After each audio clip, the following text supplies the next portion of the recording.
And then from there we can continue. Okay, so basically set up Brack with a joke. Yes. An Yes. opportunity for a joke. All right. So I'll Indeed. lead into Yeah, Brack yeah. first. And Be a wingman for once. You can do that. You know I'm how to do always the that. wingman, you daft fuck.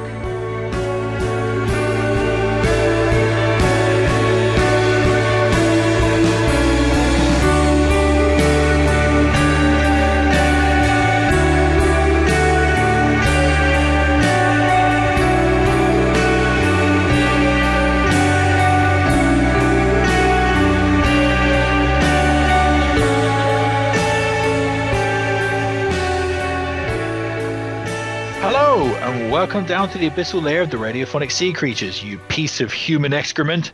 Mandy reference. Pull on your sweatpants and trudge through the dull swamp of inane drudgery that is the COVID-19 isolation, because I, Tokyo Choo Choo, am going to be your host today.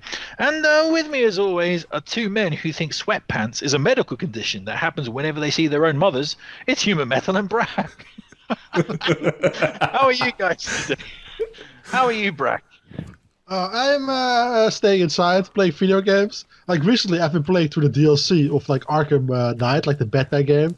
And I remember that when that game came out, like people were complaining about, oh, it's so unrealistic. Like everybody is inside, nobody's on the streets, only criminals, dumb criminals are outside.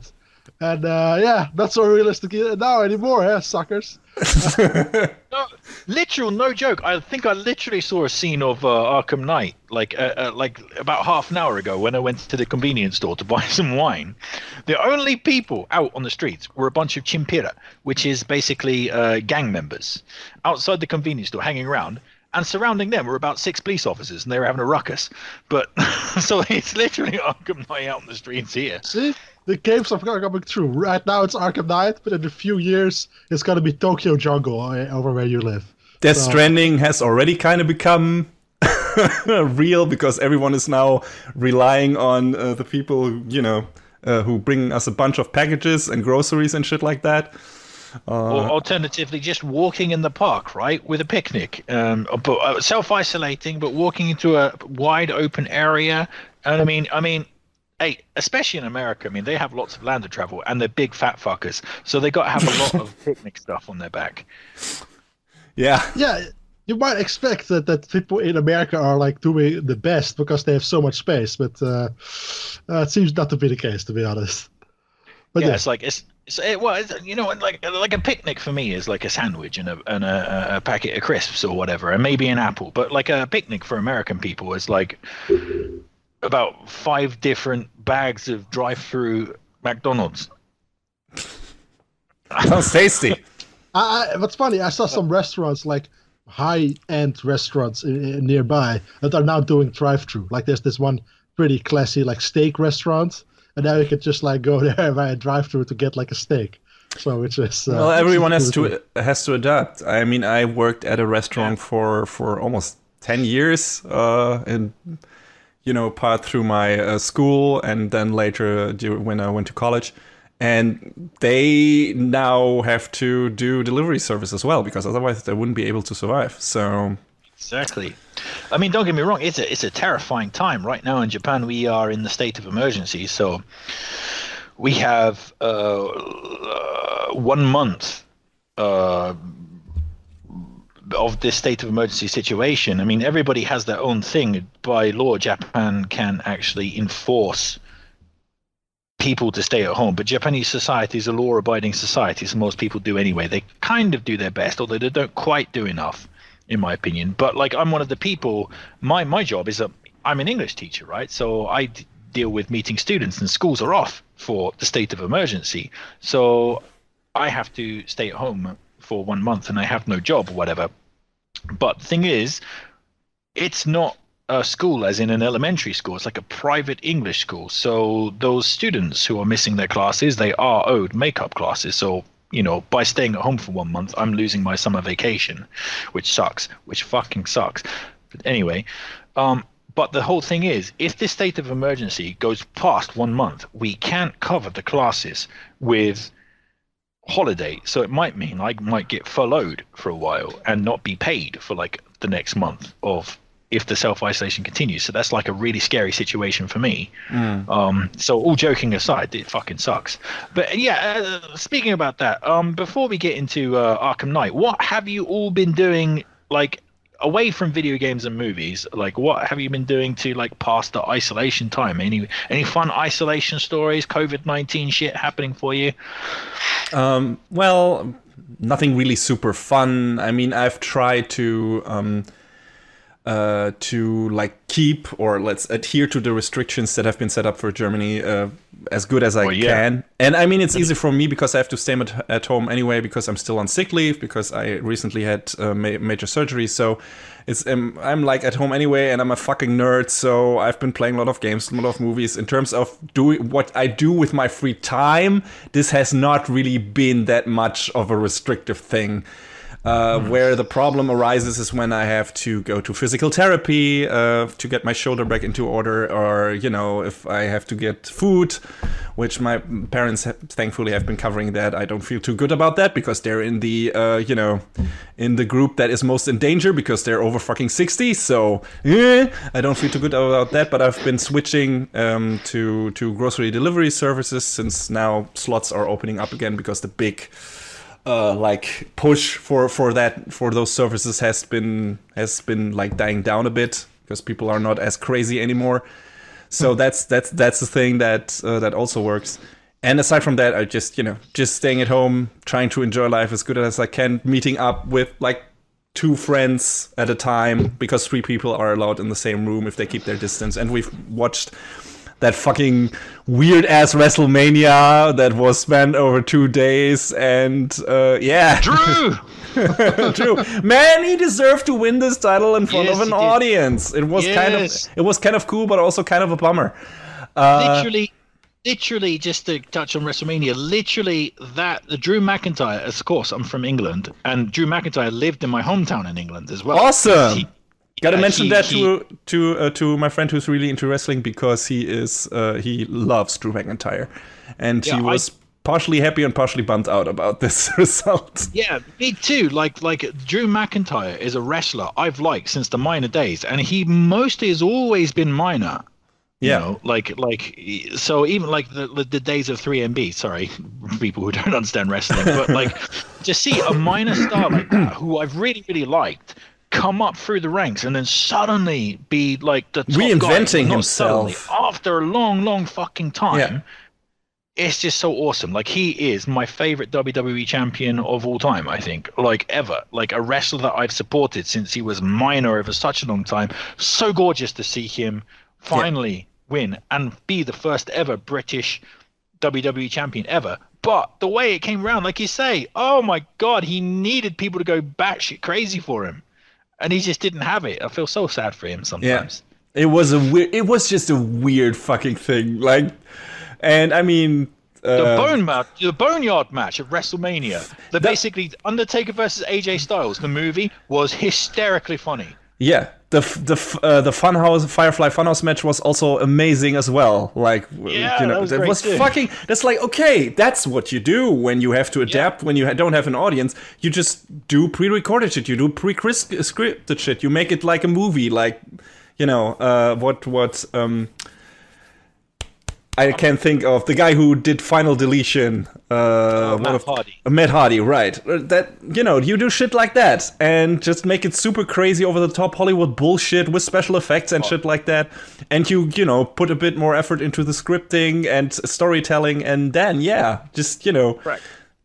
I hope they do more of that, if however long this continues. But there's a bunch of wrong shit happening with the WWE anyway right now, because Vince McMahon is being an asshole as usual. Brack doesn't like wrestling at all and has no opinion or understanding of what we're talking about. But goddammit, Brack, go watch the Boneyard match between The Undertaker and AJ Styles. You will love that and think it's the funniest fucking thing ever. If it's like 5 minutes long and you send me the link, I will try to watch it. I think it's 10. Yeah, it's about 10 minutes or something, but it's in total consummate joy, because it's like, I don't know if the WWE were going for comedy. Something tells me they weren't, but It's just the most hilarious, fucking over-the-top, super macho. It's basically a movie that they shot because there's no live audience in a graveyard where the Undertaker's fighting AJ Styles, and they. I can't tell you the shit that goes down in that, but it's absolutely hysterically bonkers. funny. And the Firefly Funhouse thing is cool. It's basically like the wrestling version of Nightmare on Elm Street for some fucking reason. And I loved it. Yeah, I think that those two things were the highlights of either day. I mean, there were some good matches overall, but those two things were just like, okay, I've not seen something like this before, and this is perfect for this situation. So more of that, please, as long as it's feasible. So yeah. But yeah, that's what I've been doing mostly, like restricted, like keeping mostly to myself. But if it was possible, like hanging out with just a very few friends and keeping distance. And yeah. So how about you guys? What have you been doing? I've been getting really good at like meal prepping. You know, like because nowadays I only want to go to the store. Meal prepping. Meal prepping. Meal prepping. I thought you said neo prepping, like neo-Nazi prepping. You know, so that would be my thing. I'm always afraid that the German will rise again. So rightfully so. The Germans will Reich again. Yeah. Yes. I bought the last Wolfenstein game, so to prepare. So yeah. Good choice. Wait, that's killing Nazis. Yeah, that's good preparation. That's what you do. Fuck those guys.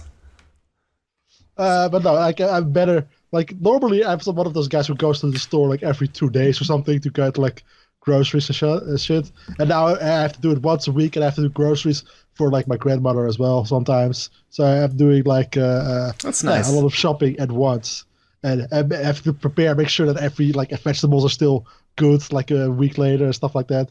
So I'm getting better at that. So that's and having a lot of free time to watch movies. Like I'm making a project out of it now. Like that I watch all movies from a single director, for example. And I watched all. That's like, a cool idea. I'm watching all George Miller movies. I only have one to go, which is Lorenzo's Oil. It's the only one I haven't seen yet. And I think after this I'm gonna do Tony Scott. So you gotta get to Top Gun. Oh, I love Top Gun. Yeah, but like most of the ones I haven't seen, like some of those directors, like I picked Tony Scott over like Ridley Scott because Ridley Scott has like 50 movies and like 20 of them I don't want to see. But Tony Scott with all movies seems sort of like interesting at least, right? So I want to like watch all of those, the ones I haven't seen yet. Did Tony Scott die in a really shitty way? Yeah, he committed suicide. Jumped off a bridge. That sucks. Oh well. Yeah, terrible business. But I have kids, so especially my oldest daughter is 14. So what you're saying about making a project out of watching movies, I often do that with my oldest daughter, because like approaching something, you know, like she's like 14 already. Yeah, she's 14. Holy shit! How time flies. Yeah, no joke. Not only that, she's 14 now. She's almost 15. Like, do you know she's 15 holy this crap. year? I remember you showing us pictures of her when we just started this, and you know she was still a wee little lass. Well, we've been doing this for a long time, sons. How long have we been doing this? I was trying to figure that out the other day. Like, how long? It's been a long fucking. It's like at least when was 6, 7. Yeah, I think so. Yeah, when did the Access Assembly start? Fucking hell! God damn, we've been around. See the gray in your beard. Yeah, it's true. We've been doing this longer than most indie bands live, for fuck's sake. We have done this longer than like the Dark Universe from Warner Brothers, right? Like, that's not a tough feat, to be honest. I mean, it's one movie, true. But what were you saying in like the project? Like, that's how I approach movies, like showing my daughters movies and stuff. Like, if we're gonna watch a Tarantino film, like it's all of Tarantino's films, you know, over this like short amount of time. Because my daughter and I, we watch about. Now we watch fucking films like every single day. Or actually, to be honest, we got tired of that during the COVID-19, because like, so now it's like we're. Well, I was going to totally give away my Shallows thing there, but I'll talk about that in the Shallows. But we've been doing something, which I will talk about in the Shallows. But when we approach movies, generally speaking, I approach them in that project kind of way. Like, it's Halloween. Now I'm going to show you the top 5 scariest films of all time. You know, it's Christmas. Here come the Christmas classics. Here's Home Alone and Edward Scissorhands and Planes, Trains, and Automobiles. You know, and fucking things like that. These are the movies of Quentin Tarantino.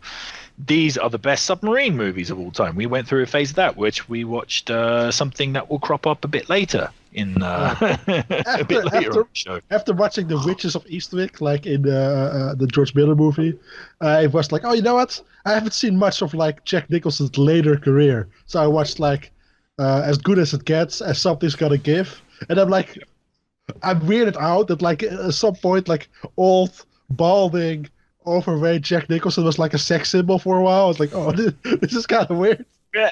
There's literally like the last one I watched, like Something's Gonna Give, where the girl, right? She chooses Jack Nicholson over Keanu Reeves at his peak, like Jesus. right after The Matrix. Like Keanu Reeves at his most like sexy and dreamy, but she picks Jack Nicholson over that. So I was like, oh, this is definitely a fantasy movie right now. Yeah.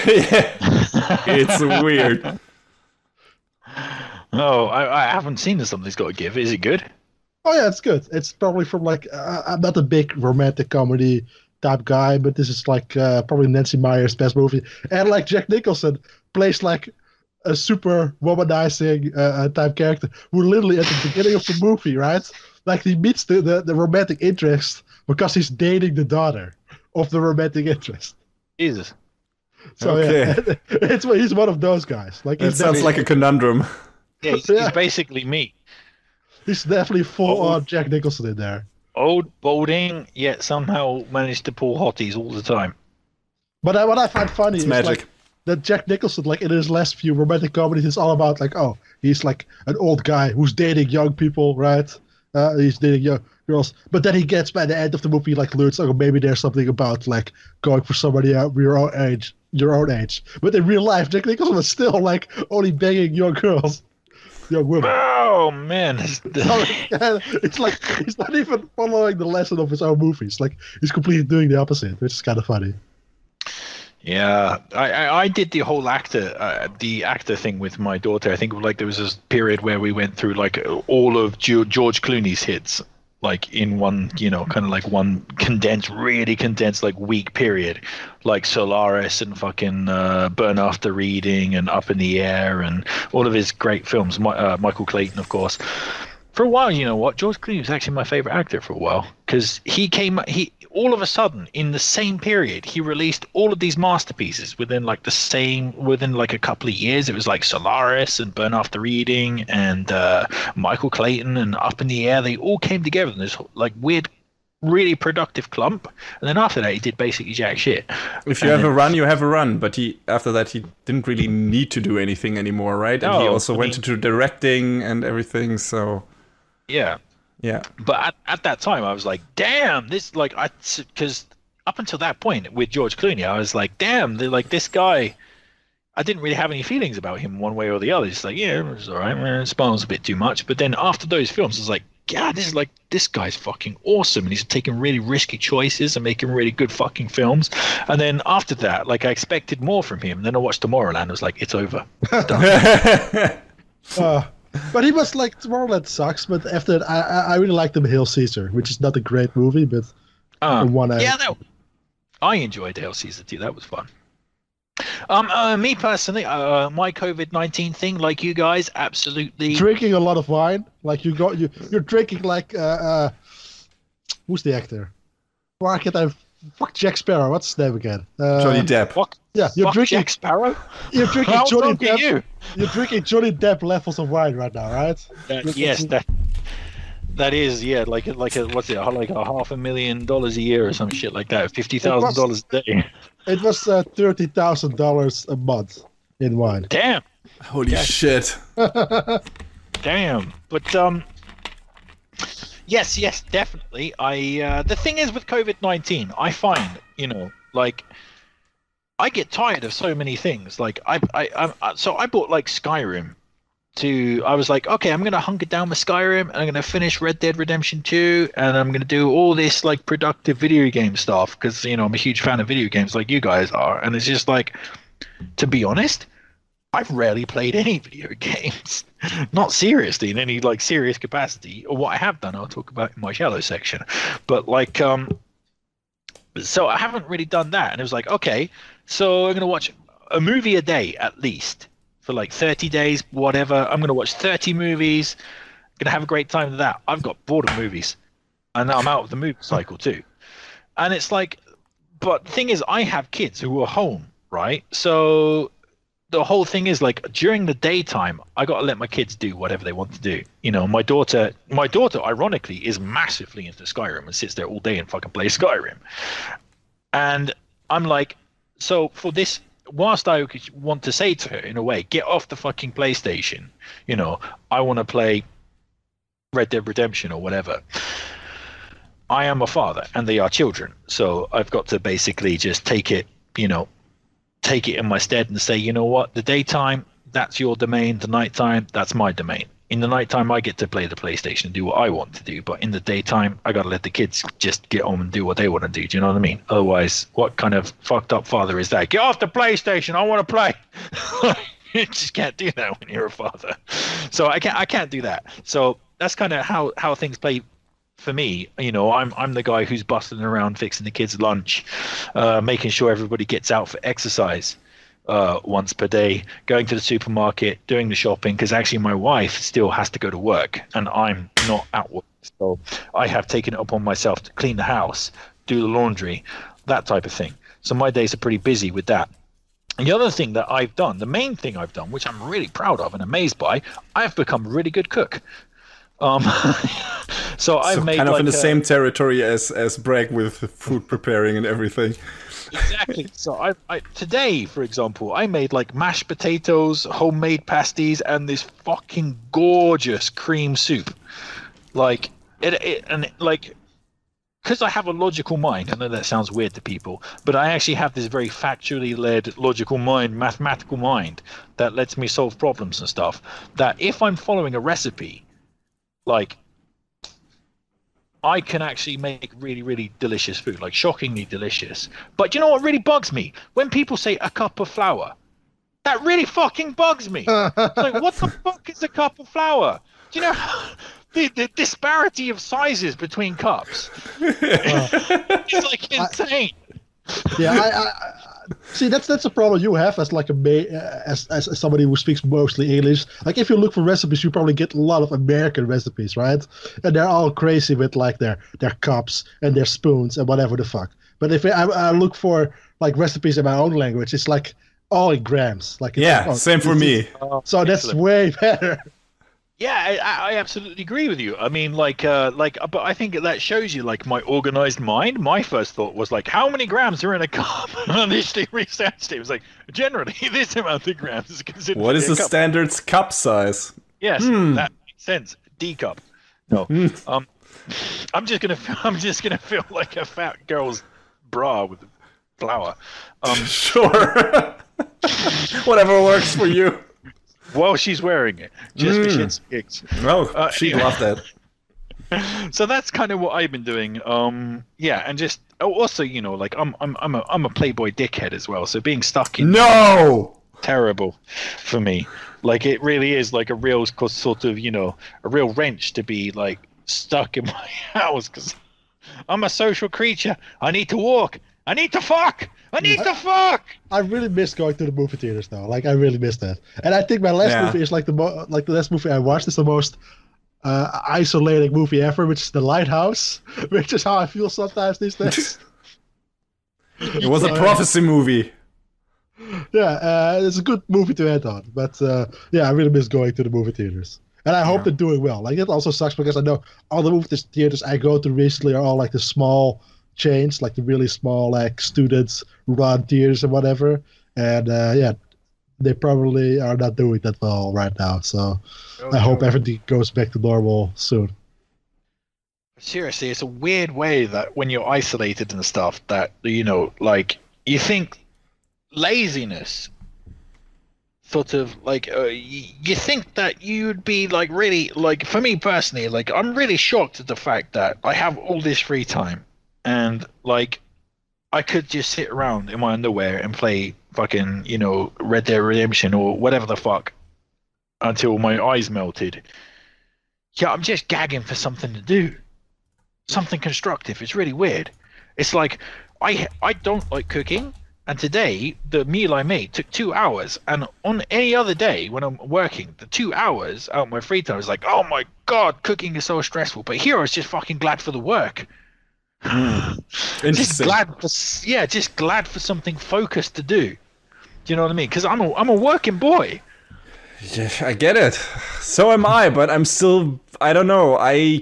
That's always been a weird thing for me. I know a lot of people who are like really not really stressed out if they have too much free time, but like you, they don't really know what to do with themselves, or at least not all the time. But for me, it's always like, yay, more free time, more shit, more time for me to do what I like, which is not work. Like, work is the opposite of what I like. So it's like, okay, here's more. I can understand her. It's like, okay, now you got an overload of the shit, and you someday you get burnout on even the stuff you like, maybe.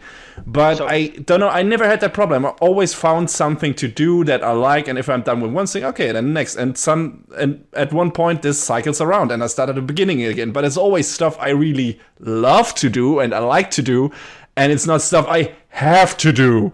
Yeah. Same. So I know that's the difference. I think psychologically we are coming from different angles. The fact is probably. that like absolutely, I love my job.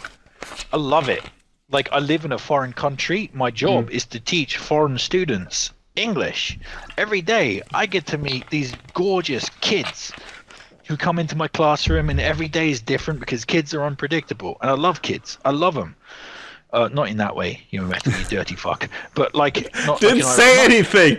Just like, the way this conversation went, I was worried for a second. I don't like kids the way the Irish priests like kids. I Good. just like kids because they're wonderful creatures. So, but yeah, seriously, I love children. I love being with them. Not in that way, Irish priests out there, but like, I love teaching them, and I'm like. It's so much fun every day when I go to work. It's so much fun to be able to teach these children and adults, Japanese adults. They come and they pay money just to converse with me, just to speak with me and hear my opinions about shit. And I absolutely love that too. The fact that they're paying money to basically have my opinion on whatever they just in free conversation classes. I absolutely adore that. And I love being called sensei, and I love the respect I get from the community. And it's just like that. Can't tell you, like, there is nothing else on earth that I would like to do that doesn't involve some degree of fantasy. Of course, I'd love to be a famous actor. I'd love to be a famous fucking rock star or whatever the fuck. But apart from those, like, those really intensely fame-orientated, unrealistic jobs, there's nothing, like, in a realistic sphere that I would rather do than what I do. I mean, I love it. Every day I go to, it's a joy. I rarely ever get the day when I say to myself, oh my God, I gotta go to work. I just don't have that. I'm really happy for you, and I envy you for that. I have never experienced something like this. So this is like completely different world for me, because every job I did, I don't hate my current job. I didn't hate most of the jobs I did. It's just like, there's always something better, and that is not working. So it's like, yeah, jobs can be fun, but the other thing that's waiting at home is still more fun. So yeah, that's the thing. So that you found kind of a passion thing for you that really like enriches your life. That's great. That's fantastic, and I'm really happy for you. So I hope you can go back to that rather sooner than later. Yeah, the other aspect is like what I like doing in my free time. I mean, I love video games. But if there's one thing I love more than watching movies and playing video games, it's fucking girls. Yeah, well, that's not a secret anymore. Women. Like, I just absolutely love that shit. And like my whole weekend, my whole free time revolves around that. Revolves around dating and like hot sex and fucking like all that type shit. And that's all all I have is the old days, the old day stuff, the video games and the movies, and those are great, don't get me wrong, those are great, I love them, but I just don't love Red Dead Redemption as much as I really like a pair of hot woman's boobies. You know what I'm saying? Oh, Red Dead Redemption 2 is pretty great. I'm just saying. I mean, yeah. That's like the fucking Scarlett Johansson of women. Do you know what I mean? Of video games, Still, yes. probably the best looking game I've ever seen in my life. Maybe God of War has something to say about that. But yeah, I reinstalled Red Dead Redemption 2 to play online with you, but I also like started up myself. It's like kind of relaxing to like walk around outside in like a beautiful open world. You know what I mean? I kind of get some like relaxing vibes from that. So I think Red Dead is probably the best game for just that, for just walking around. Talking about open worlds, Bragg, bringing it back on cue, tell us more about Arkham Knight finally. I like Arkham Knight. Like, I'm a big Batman fan. I've played all the Batman like Arkham games. I've played all the DLC for all the Arkham games, and the only one DLC I hadn't played was for Arkham Knight.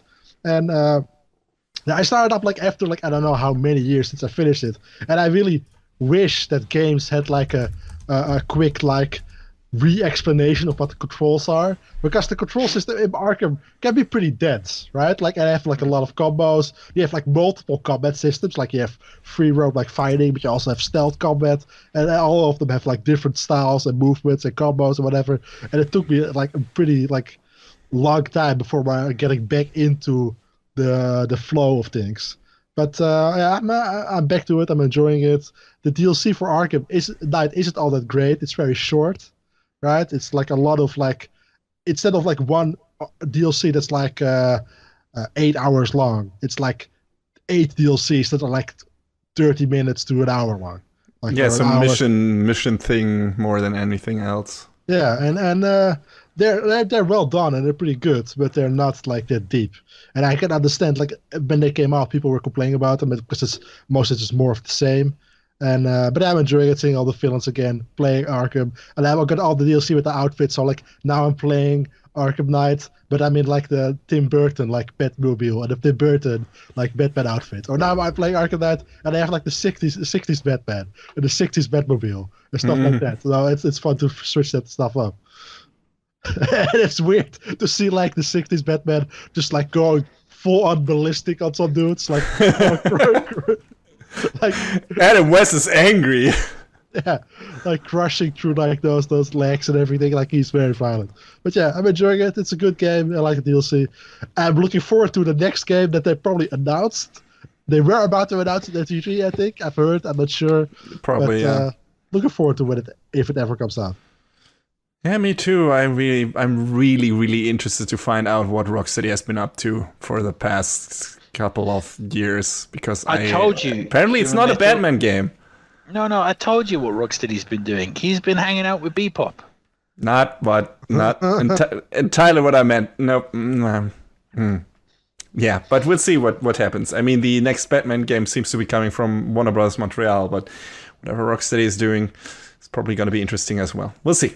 I mean, he might have been hanging out with Slash, but that guy's a fucking coke fiend. Maybe, yes. He's out of his mind, but he's prehistoric. So what can you do? I was making a joke about the guitarist of Guns N' Roses. But I know. Still, there is the Teenage Mutant Ninja characters too. So yeah, but I liked Arkham Knight too. Arkham City is still my favorite, probably, because of the fucking Batmobile tank missions in Arkham Knight. They are just not that great in my opinion.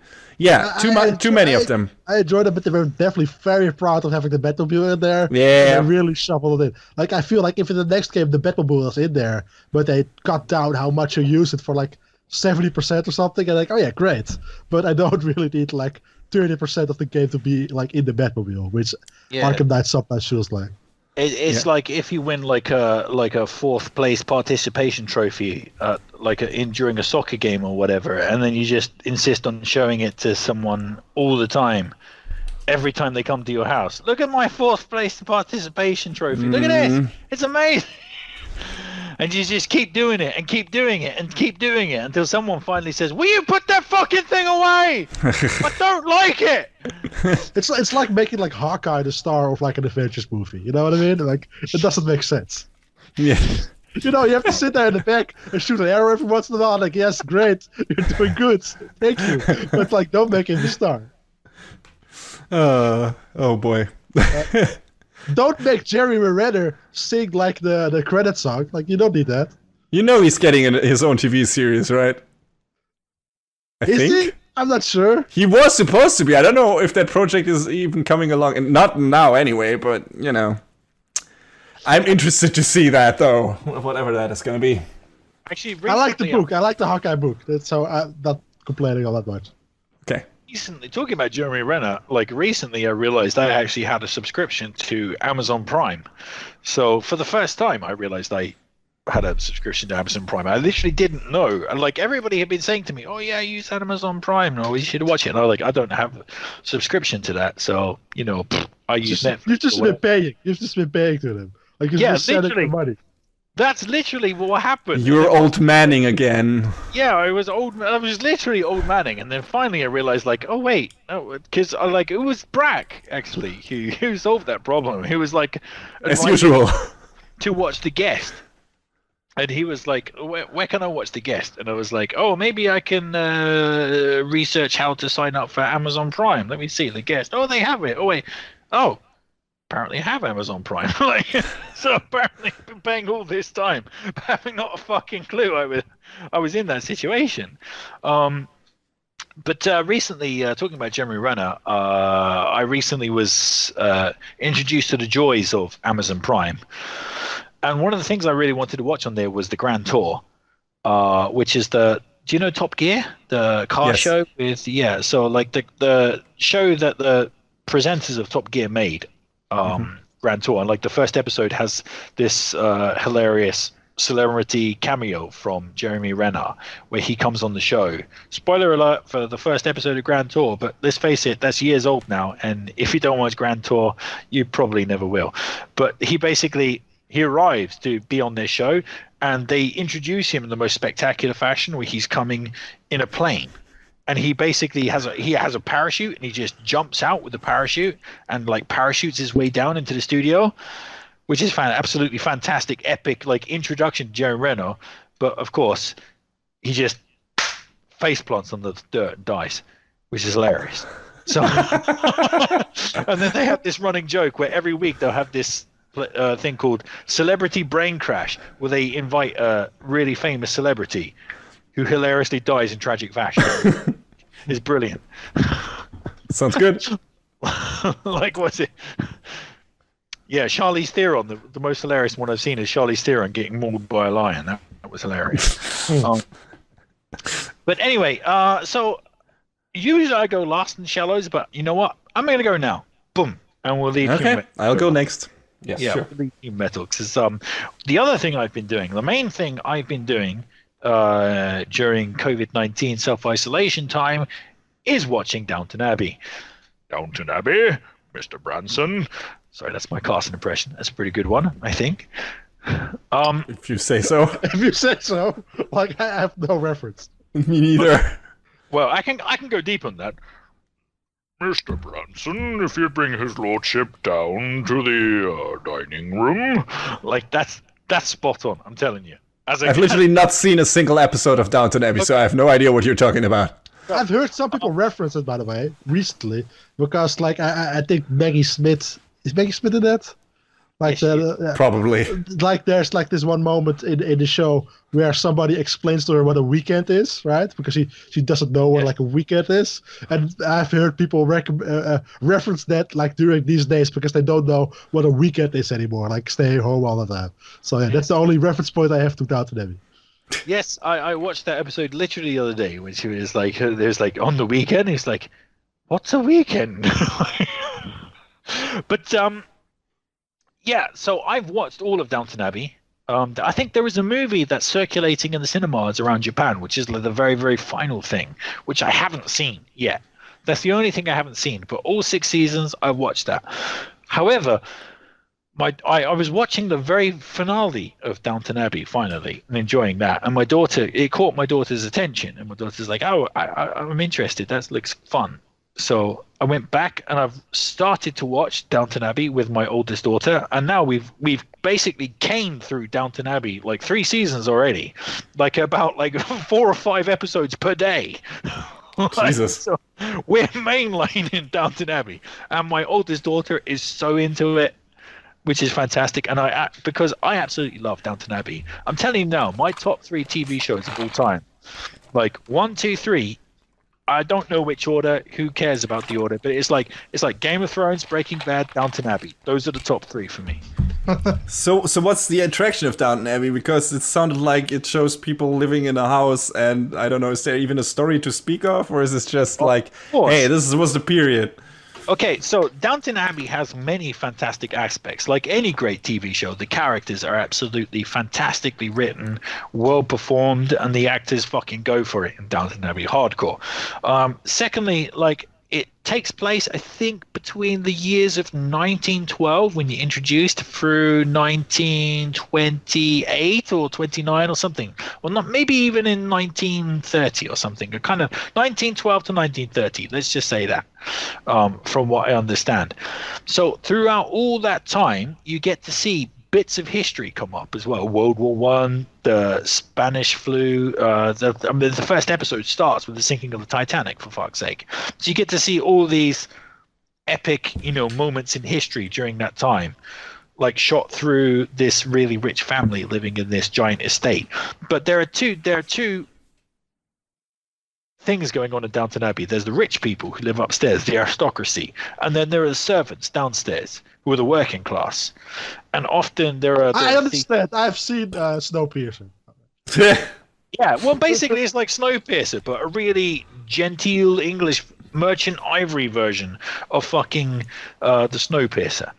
I mean, you have villains, but everything's very, very gentle in Downton Abbey. So, like, the villains are these backstabbing, gossipy bitches who like stab each other in the back, and you have these great fucking grand romances with rich people, these huge grandstanding romances where they're all very prim and proper and using very good grammar and like in this type of thing, and they're all very reserved. And you have the romances down in the servants' quarters, which are more kind of like based, I wouldn't say in modern times, but they're just working class romances between people, and like working class people make enemies in that show, and there's like revenge schemes, and there's all kinds of like gossiping and backstabbing and murder and all sorts of things. And sometimes, really coolly, just occasionally, Downton Abbey is really violent and gory as well. There's like one fantastic scene where someone explodes and showers blood all over a dining table, just like the scene from Alien. And I was like jumping up to see it. I was like, Alien reference! Like, it's amazing. Okay, wouldn't have expected that. But sure, why not? World War One comes. There are battle scenes. There are war scenes in it, because it takes place during war, of course. So, but the characters are just wonderful, and they just grow on you. And if you have even a slightly romantic heart, like, Downton Abbey will pry on that. It's an absolute genius at pulling the strings of emotion. So it's kind of like a Ghibli movie in a way. Ghibli movies, generally speaking, have these great kind of like heartwarming moments. Like Downton Abbey is about 95% that, where the characters just like so kind to each other, and you have these moments, these really subtle moments of like kindness and love between the characters, and it makes you feel good. And then when those characters inevitably run into trouble, makes you feel bad, makes you feel sad. When bad things happen to these wonderful, wonderful, kind people, it makes you feel terrible. It makes you want to cry. And sometimes, and often you do cry. And, the romance is done just subtly enough, because, like Remains of the Day. Have you seen Remains of the Day, the movie, which is an Oscar-winning masterpiece, by the way? Only heard of it. Okay, well, you should definitely do that, because it's fucking excellent. Okay.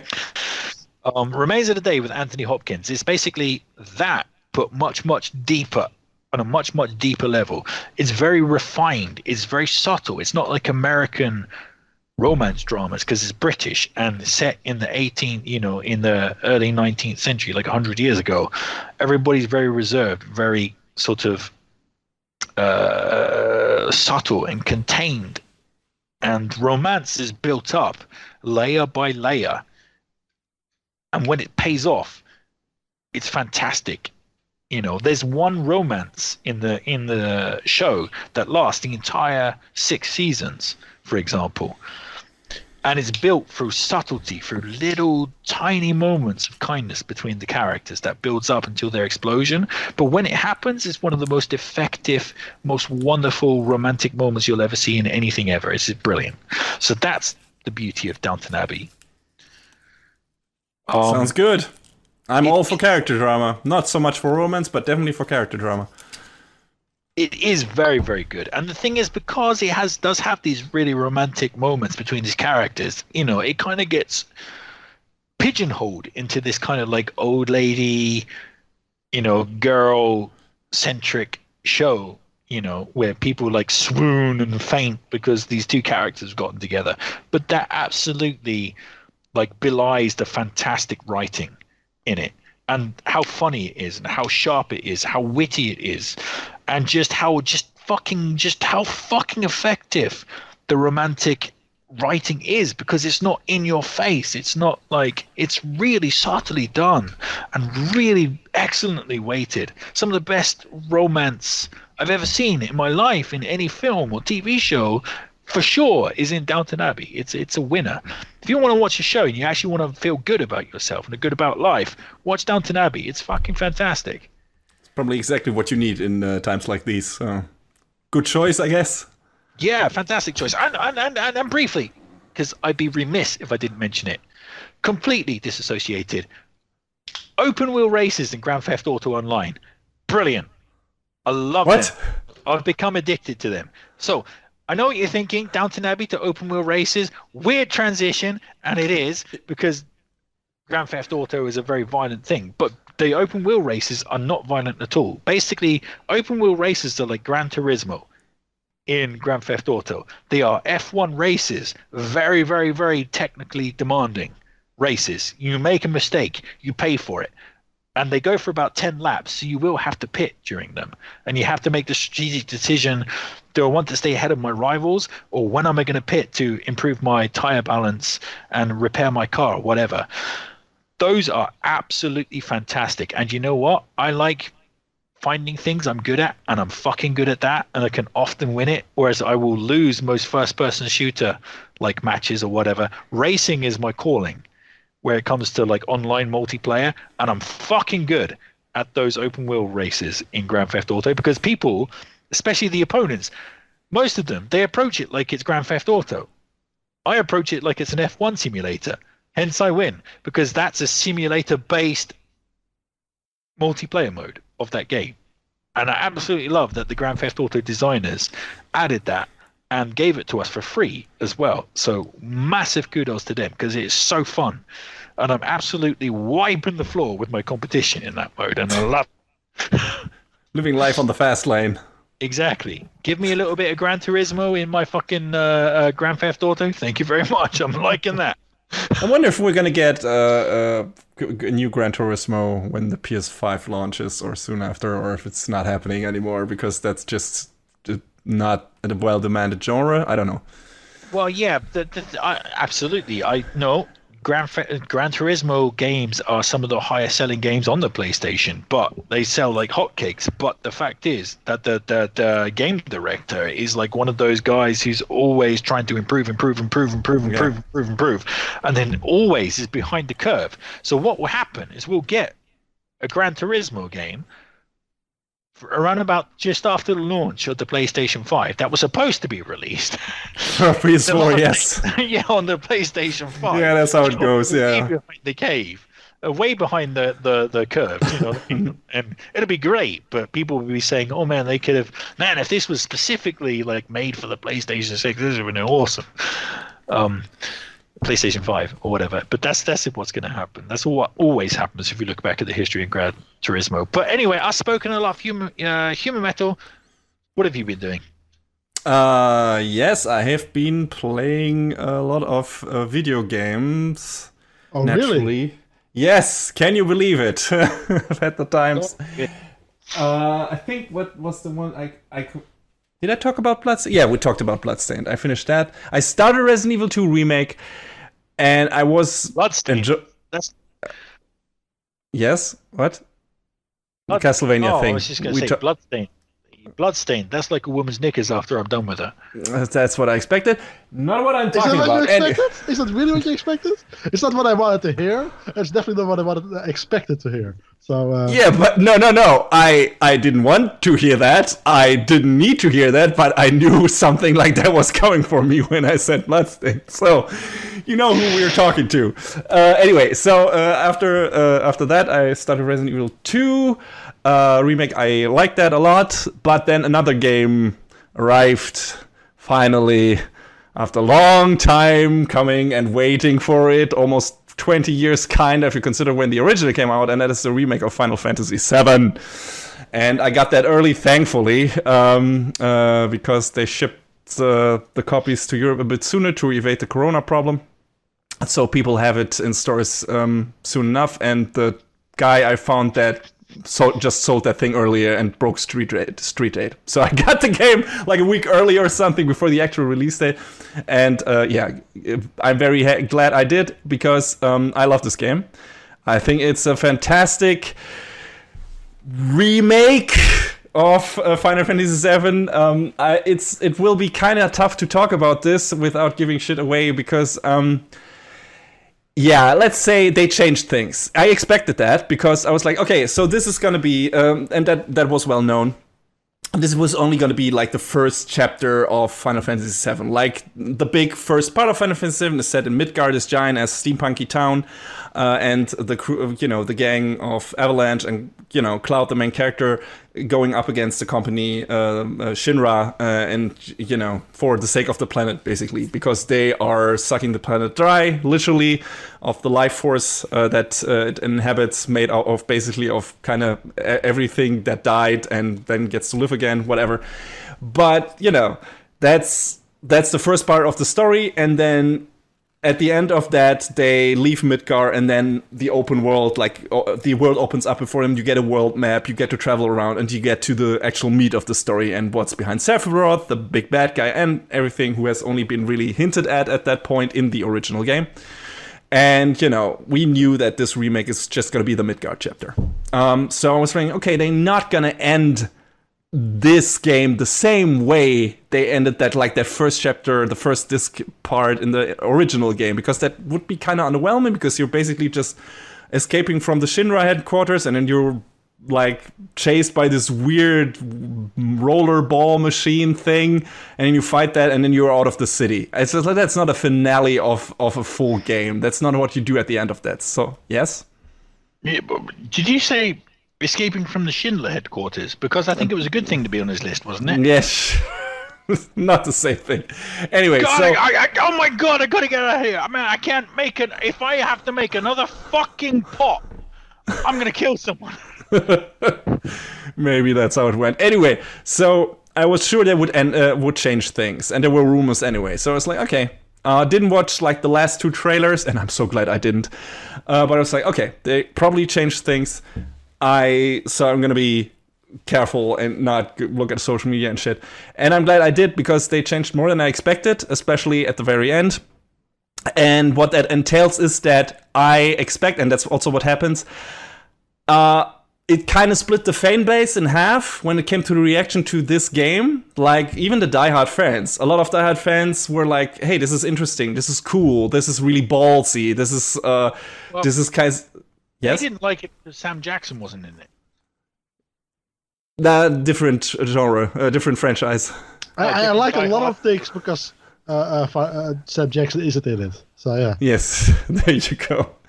Anyway, so yeah, a lot of fans liked it and were like, "Oh, okay, yeah, this is interesting. This is really," and I count myself as one of them. Not immediately. When the credits rolled, I was still like kind of in shock. I was like, "Okay, this is I don't know what to think of this." But after sleeping it over and everything, I was like, oh no, this is really cool. This is really interesting. I don't want to go into details because I don't want to spoil everything. So why that is, I would explain somewhere else maybe and down the line. But I liked this game for more reasons than the ending. And the other side of the fence, there are people who are like, no, this is not what I expected. This is not what I wanted. And who are like now really angry at Square, even like saying they want to like sue them for false advertising and shit like that.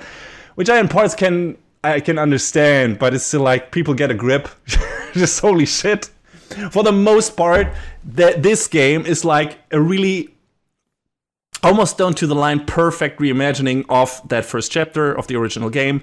Everything you would want in there as a longtime fan of that game is in there, like all the locations, all the characters, extended character bits, like some characters that were really not that well developed in the original game, like the crew of Avalanche, Barrett's gang, get so much more screen time, and they're so sympathetic. And if you know what's happening in the story, and it's like, oh my god, I love these characters, and yeah, it's so cool to see all of that rendered in gorgeous fucking holy shit. Like, I didn't know I knew the Unreal Engine 4 was capable of shit, but this game, there's so many moments in this game where it just fucking stood there, looked at the fucking screen in awe, and was like, holy shit, this is a fucking video game. Yeah. This is fucking insanity. It's like, holy shit. And considering the development cycle of this game was like, it sounds like was really long because they announced it like, I don't know, in basics 10 years ago or something, and then really announced it 5 years ago. But considering that they had changed developers, like they sourced it out to CyberConnect 2 and then they brought it back and just started over kind of because they weren't really content with what CyberConnect 2 did. And then they changed engines. And so the actual development time of the game we got couldn't have been that long.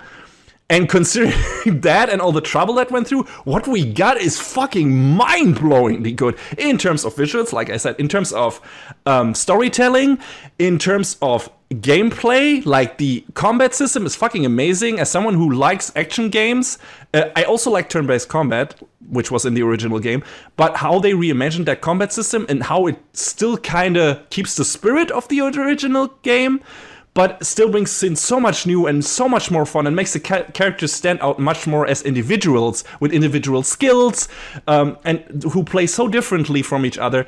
It's just super fun. It's a really fun game, and I'm currently, just to be honest, I finished the game, but I'm currently running through it on hard mode because I have just so much fun with the game. And hard mode is a fucking bitch. You can't use items.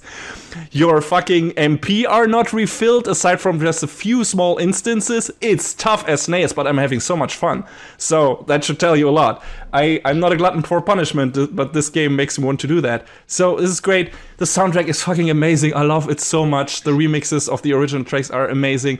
And there's so many cool new scenes and new cool characters added in here that really enrich the experience. Only a few minor moments of filler are in there. It's like, okay, maybe those are a bit too many side quests, and maybe characters shouldn't take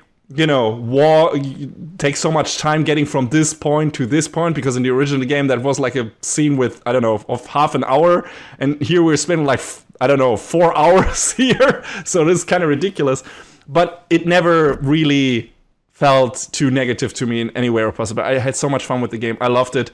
And the only thing was really at the end when I didn't really know what to think of it. But I came around and was like, yeah, this is really cool. And I'm excited, super excited, even more excited probably than I would have been before for the next part, because I don't know how they will tackle that. And yeah, if you like the original game, you need to play this. You probably have already played this, or it's at least on your bucket list. But in my opinion, you definitely should. And this is definitely, for me, this is already the game of the year. I can't see, well, Last of Us 2, maybe if it still comes out this year, we'll see. But this is definitely up there, and I've not been that enthralled by gaming experience in a long time, and all my friends who like the original feel the same way. I don't know if that is really, I don't know how a person who never played the original and will go completely new into this, how they will feel about it, is especially when it comes to what the story does, because in my opinion, if you have no experience with the original game, a lot of that shit that is done here can be kind of confusing. I don't know, I can't because I know the original game. I don't know how that will come across for people who have never played that. So I'm interested to hear from those people. But yeah, I, as a longtime fan who has been waiting for this remake for fucking ever, I couldn't be more happy with it. I think it's fantastic. Big props to Square for delivering, in my opinion, on their promise, and even going beyond that, and having the balls to do something different with it as well. So yeah, Final Fantasy Remake, it's amazing. So right. That's my fucking 20 minutes of happy rambling. Sorry. Yeah, you rambled from Wales to East Anglia. But it came from the heart. At which point do Mickey, Donald, and Goofy show up? See, you joke about that. But, you know, I'm not going to say more. It's, yeah. Now you got my attention.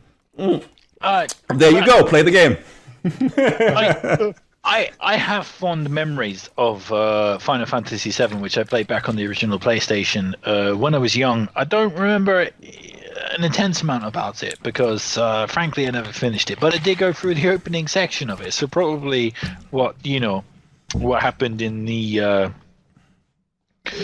what happens in the remake is probably just pretty much exactly what I played from the original game. Do you know what I mean? I remember being impressed with the plot line. I always thought that was really cool and stuck in the memory. The fact that the poor people, they live on this they live on the ground, right? And this giant tower, this giant sphere this giant kind of like platform in the sky, which all the rich people live on. And they kind of, there's a huge class difference. A bit like Snowpiercer, Brack. It's a definite commentary on classism. All the eco stuff in there, like nature and everything. It feels very contemporary. It feels like this game was made because of what happens in the world today, but that game is from 1997. So that's ridiculous because it feels so much like a product of today. And it's still so relevant. And, now it's in a, playable in a way that feels also just looks and feels more. You don't have to tell me that twice. I've been watching George Miller movies. I've been watching Mad Max movies. I know how old movies can still be Same thing. Same. Interestingly, I was watching a gameplay video of the Final Fantasy remake, and as Human Metal was saying, the graphics are just, especially the outdoor stuff. Of course, the indoor stuff is kind of like more kind of basically factory based, so it's not that impressive. But outside, especially the scenes where you can look up and you can see that giant disc. I mean, what my first impression was like, yeah, damn, wow. And even the factory stuff inside looks like really high quality. It's just not as diverse in terms of what you see. And don't get me wrong, that game has some issues in the technical department. Like if you are outside, like in the Sector 7 slums, where there's a bunch of clutter, there's a bunch of people, there's a bunch of different sized buildings, you have like texture loading issues. Some textures on doors don't load. That might still be patchable. That might still happen. It's a big game, and they might still be working on that. But it's negligible. It's like, okay, you notice that sometimes on the side. Oh, that texture didn't load in. Okay, but it's never like, oh, it's so wonky. It's so jerky. Like in some other games that don't feel really polished. That game still feels so incredibly polished. So yeah, that doesn't really matter. No, and at least it did for me. Yes, I mean, when I watched that video, it's just like, damn, whoa, that's a good looking game. And then my wife was like interested in what I was talking about because she was also interested in Final Fantasy because she's Japanese. And we were talking about the plot line. And I was saying about how all these rich people live on the disc and all the people were living in the kind of slums below. And she was like, oh, like that movie, Elysium. And I was like, yes, pretty much. Yes. I wonder how many. I mean, Final Fantasy VII was inspired by a bunch of stuff that came before it too. But I wonder how many people just played that and also got ideas from that. It's also it's an interesting thing. Some themes are just timeless for better or worse. What like Brack was saying with Snowpiercer and Elysium, I really think that Final Fantasy VII really left its mark with its. About classism and like ecology and stuff like that, like on its thing. I don't think without Final Fantasy VII, I don't think there would be a Snowpiercer. I think that's a major influence, especially when you look at the steampunk design of it. Personally, I think the book Snowpiercer came out probably before Final Fantasy VII was the major influence, but Probably. yeah. Probably. If it hang on, you Google that, and if it came out before 1997, I will concede to that. If it came out after 1997, I'll say fuck you. That author played Final Fantasy VII.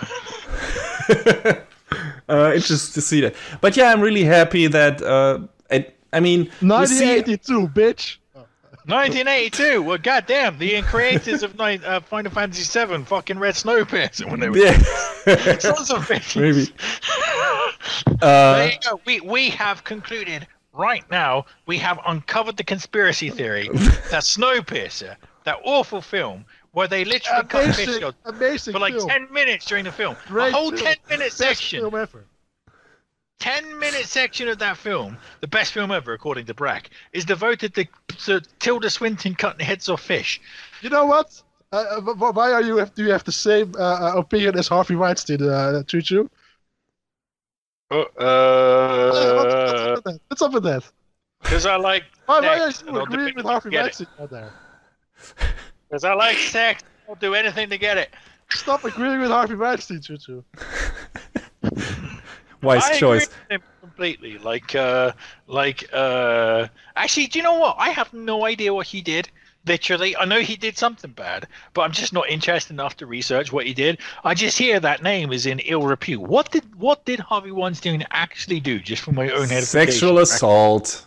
On who? Pretty much everyone. Even you don't know it yet.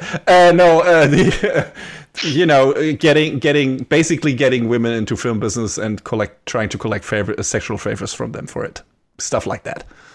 All right, and forcing himself on actresses that were supposed to be in the movies he produced and stuff like that. So, scumbag, piece of shit. No, he's talking amazing. about movies instead of Choo-Choo's shitty opinion. That's the same opinion as Harvey Weinstein. Wait, let me be clear. Never paid for it, never forced it. Yeah, of course that guy's a douchebag. Good. Back on topic though, before we leave the shallows. But if he's got the same opinion, yeah,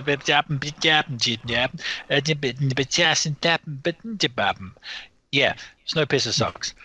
Sorry. That's great. I let you guys discuss this off podcast. Stop it. Anyway, so let's wrap this up and get into the deaths. But I really hope people will look on this remake more fondly than not. Like I said, right now the fan base is split. I wonder where it will end up. It probably all comes down to how the next one plays out. So we'll see. I am optimistic, but we'll see. If the fan base is split, then they'll literally be dead. I mean, you can't survive if your body is split. I'm just saying. You'd be surprised. No, I wouldn't. Literally, I would be surprised if a person who was split in half by like a fucking huge berserk sword, like in Final Fantasy VII. I've seen it in that movie. I think people can survive it. I'm just saying. You have seen Vampire Hunter: The Bloodlust. What? Fucking Maya Lynx puts himself back together. Sure, but sure. But you say I've seen Bloodlust, but I've seen it like 2 weeks ago. So not exactly it's gone. Remember that movie? Yeah, that's true. I can relate. I mean, but let's face it. In the real world, if some motherfucker who was split in half just suddenly got back up and started walking around, well, he'd be hopping around in two halves, frankly. But if those two hopping halves somehow congealed back together into one single person, to be fair, Human Metal, no word of a lie, I would be surprised. Yeah, well, there you go. We're going to move out the shallows and into the depths.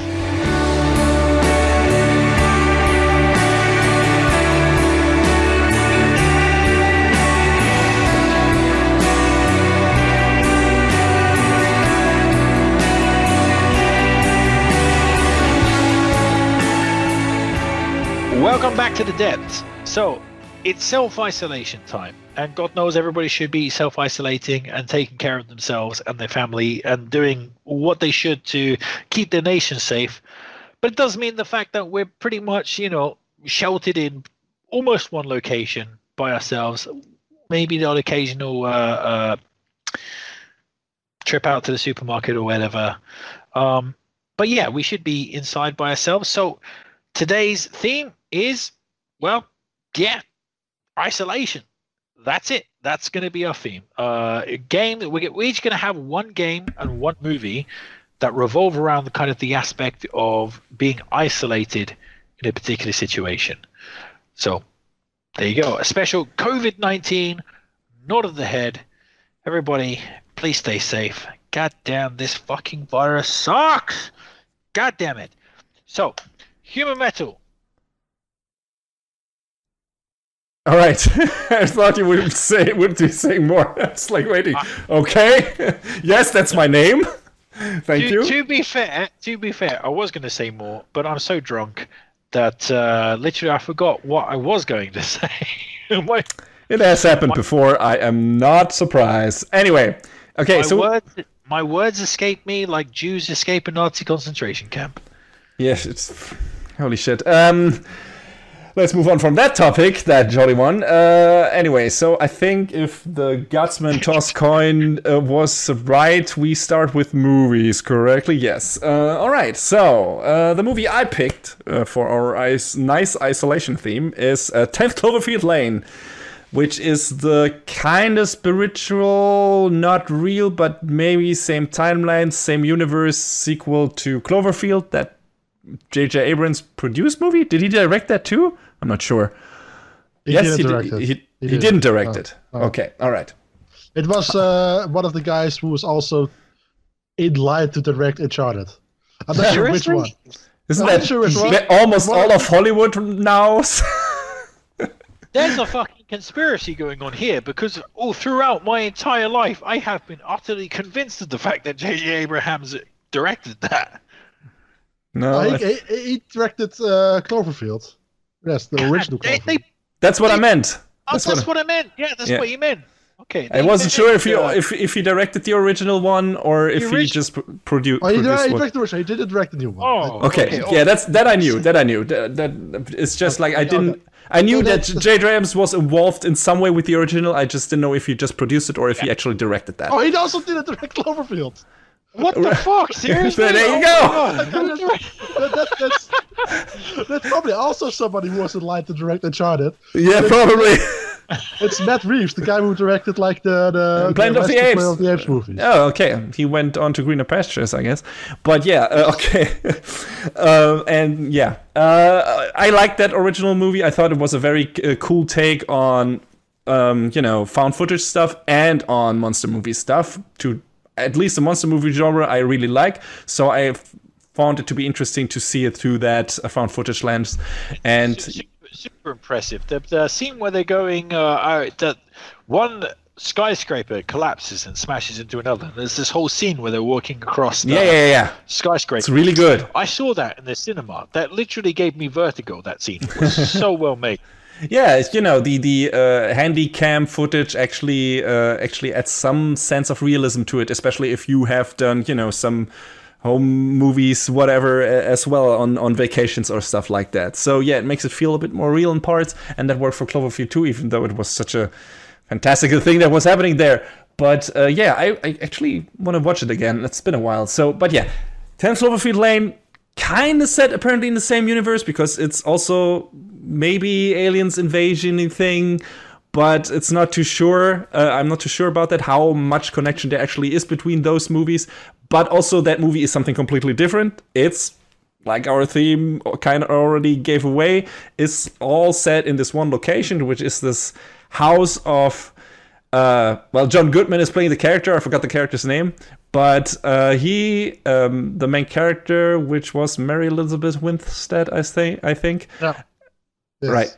Yeah. And one other guy that is stuck there, who is familiar with John Goodman's character, I think, they are stuck there because of something that happens outside in the world, and they can't go outside anymore. They can't leave. And then it's basically becomes this kind of first only drama, then psychological drama, because someone is not in their right mind or in there, and and then it's how do we get it out of this place? And it's really scary. It's really cool. It's it's got some nice twists and turns, and the character, the acting by Mary Elizabeth Winstead and John Goodman is just fucking fantastic. Still think that John Goodman should have at least was he considered for an Oscar for best support actor? I'm not support sure. role? I don't think so. Probably because this is There was like some award talk. That's what I know. But this is a genre movie, and Hollywood usually, the Academy hates those, so they love to skip over people who do amazing performance. I mean, Toni Collette wasn't nominated for an Oscar for Hereditary, which in my opinion is atrocious. So fuck that. Yeah, Chushu? I'm getting my Cloverfield chronography a bit mixed up here, because there was the Netflix original movie. Yeah, that sucked. Okay, so there are 3 Cloverfield movies. Yes. So, but none of them feel like they're part of the same universe. Yes. It's not like... I think they threw in something in the third one where it's like a nod at the very end of the movie to there's a nod to the first one. Yeah. But aside from that, and that movie also sucks, so everyone has already forgotten it. I thought it was alright. It was alright? Okay. It's like a fun horror house in sci-fi world movie, but it's not good. Well, it's not good. I'm not saying it's a good movie. To be honest, I had no idea 10 Cloverfield Lane existed. This is literally the first I've ever heard of this film. Oh, really? Really? Oh, Choo-choo, you're in for a treat. It's fucking great. It's fucking good. It's, like I said, really nice isolation-themed movie, and it's basically all like this bottle episode movie where it's just these 3 characters on this very constricted room, and then shit goes awry, and you want to see the main character get out of there and away with their life, and then it's also some more shit happening. It was a really surprise hit for me. I mean, I like Cloverfield, but I like 10 Cloverfield Lane much more because it's just so strong in terms of character acting and in terms of what it's doing with story, in terms of suspense, in terms of atmosphere. It's just a fucking nice, kind of indie feeling movie which really isn't, but that kind of came out of nowhere, and in my opinion, and it's just a lot of fun. It's really good, set of performances all around, and a great little story. And yeah, I really like that movie. If you haven't seen that yet, definitely watch it because it's one of my favorites from recent years. Definitely recommend it. Oh right, I'm definitely gonna search that out and see if I can find it on Netflix or Amazon Prime or whatever.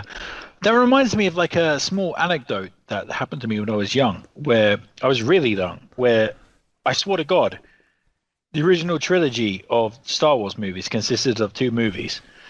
And I had this really intense conversation with I think my cousin at the time, and he was like, "Oh yeah, I love the 3 Star Wars movies." What are you talking about? There are only 2 Star Wars movies. No, there are 3. It's no, there are 2. There's Star Wars and Return of the Jedi. It's no, there's a 3rd one, Empire Strikes Back.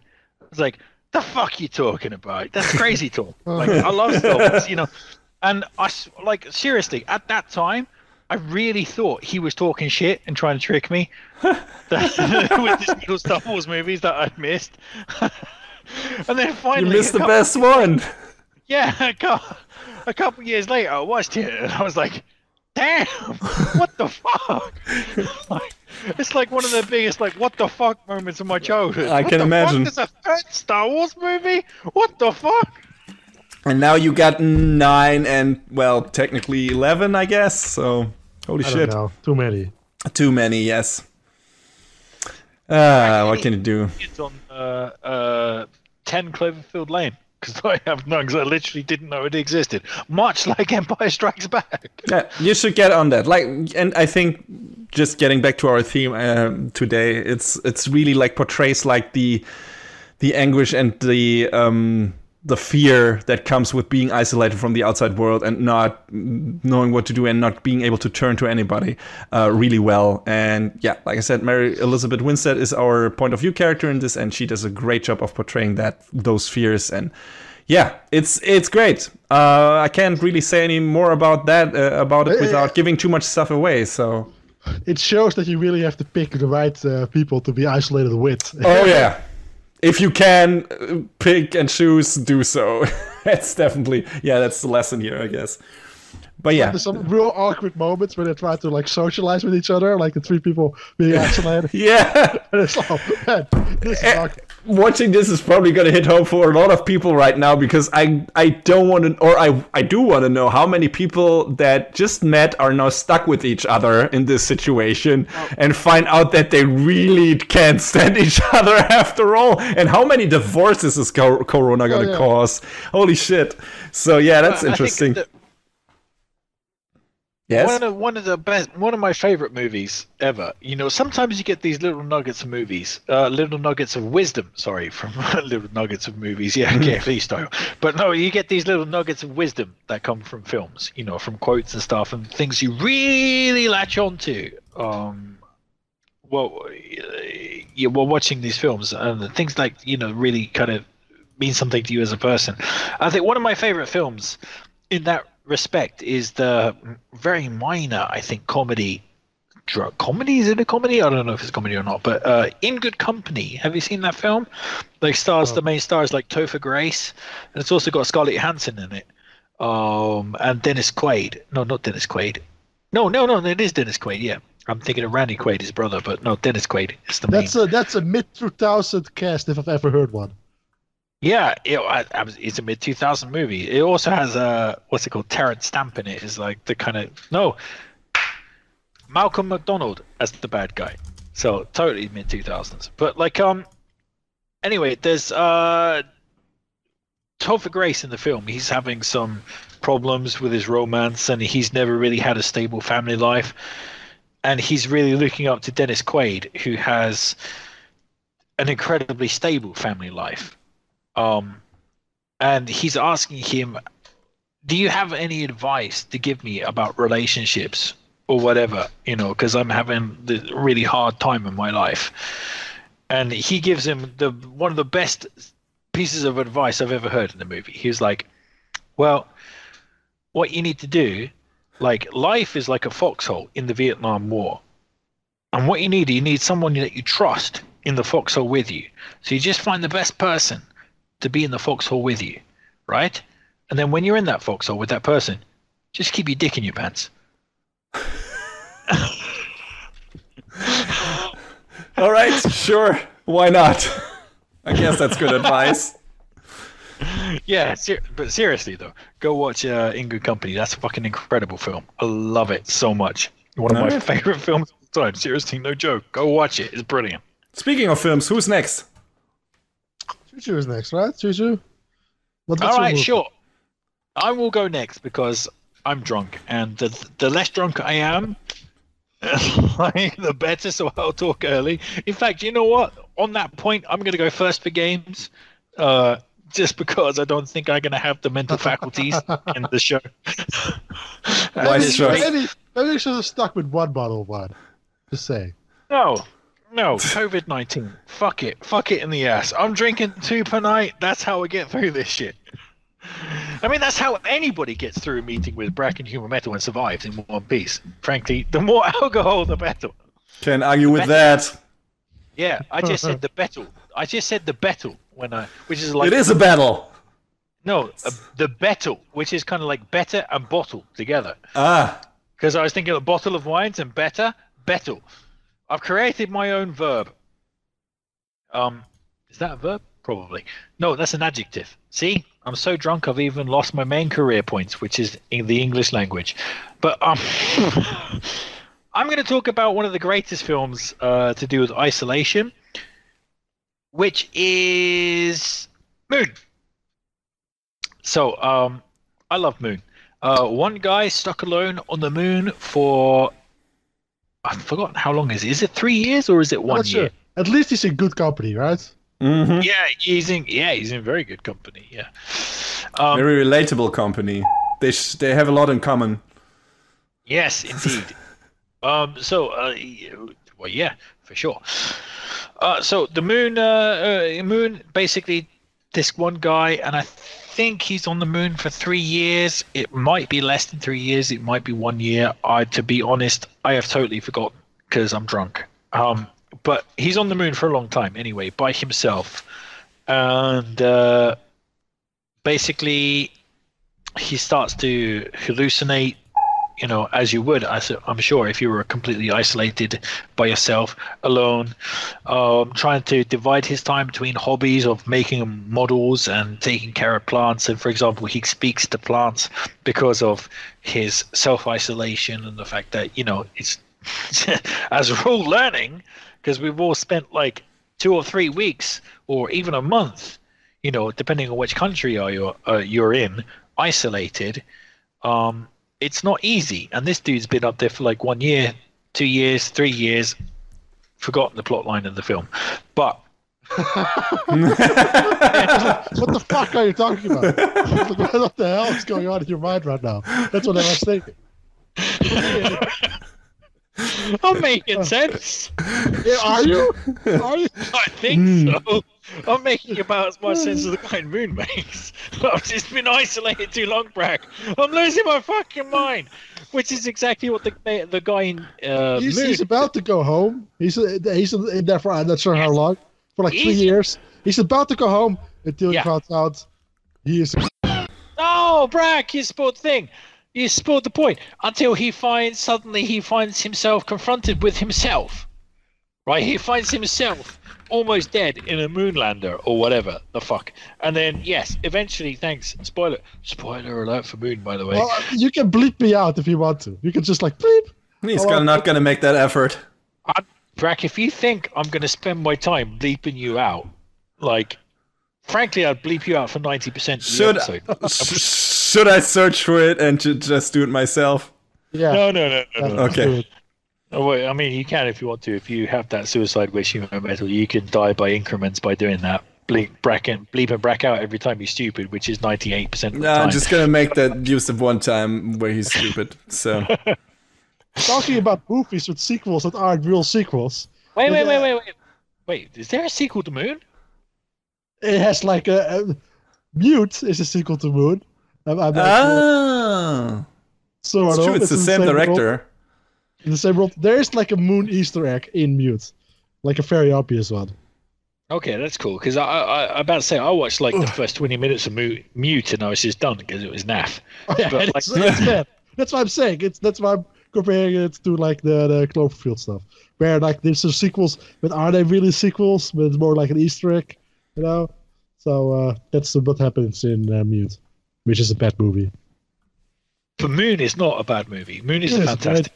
So, obviously, as we discussed, again, spoiler alert for Moon, but we've already delivered the spoilers, so here we go. Spoilers for all these movies, by the way, because we, what's the point of listening to a podcast about the details of movies if you can't actually talk about them? So, common sense, people.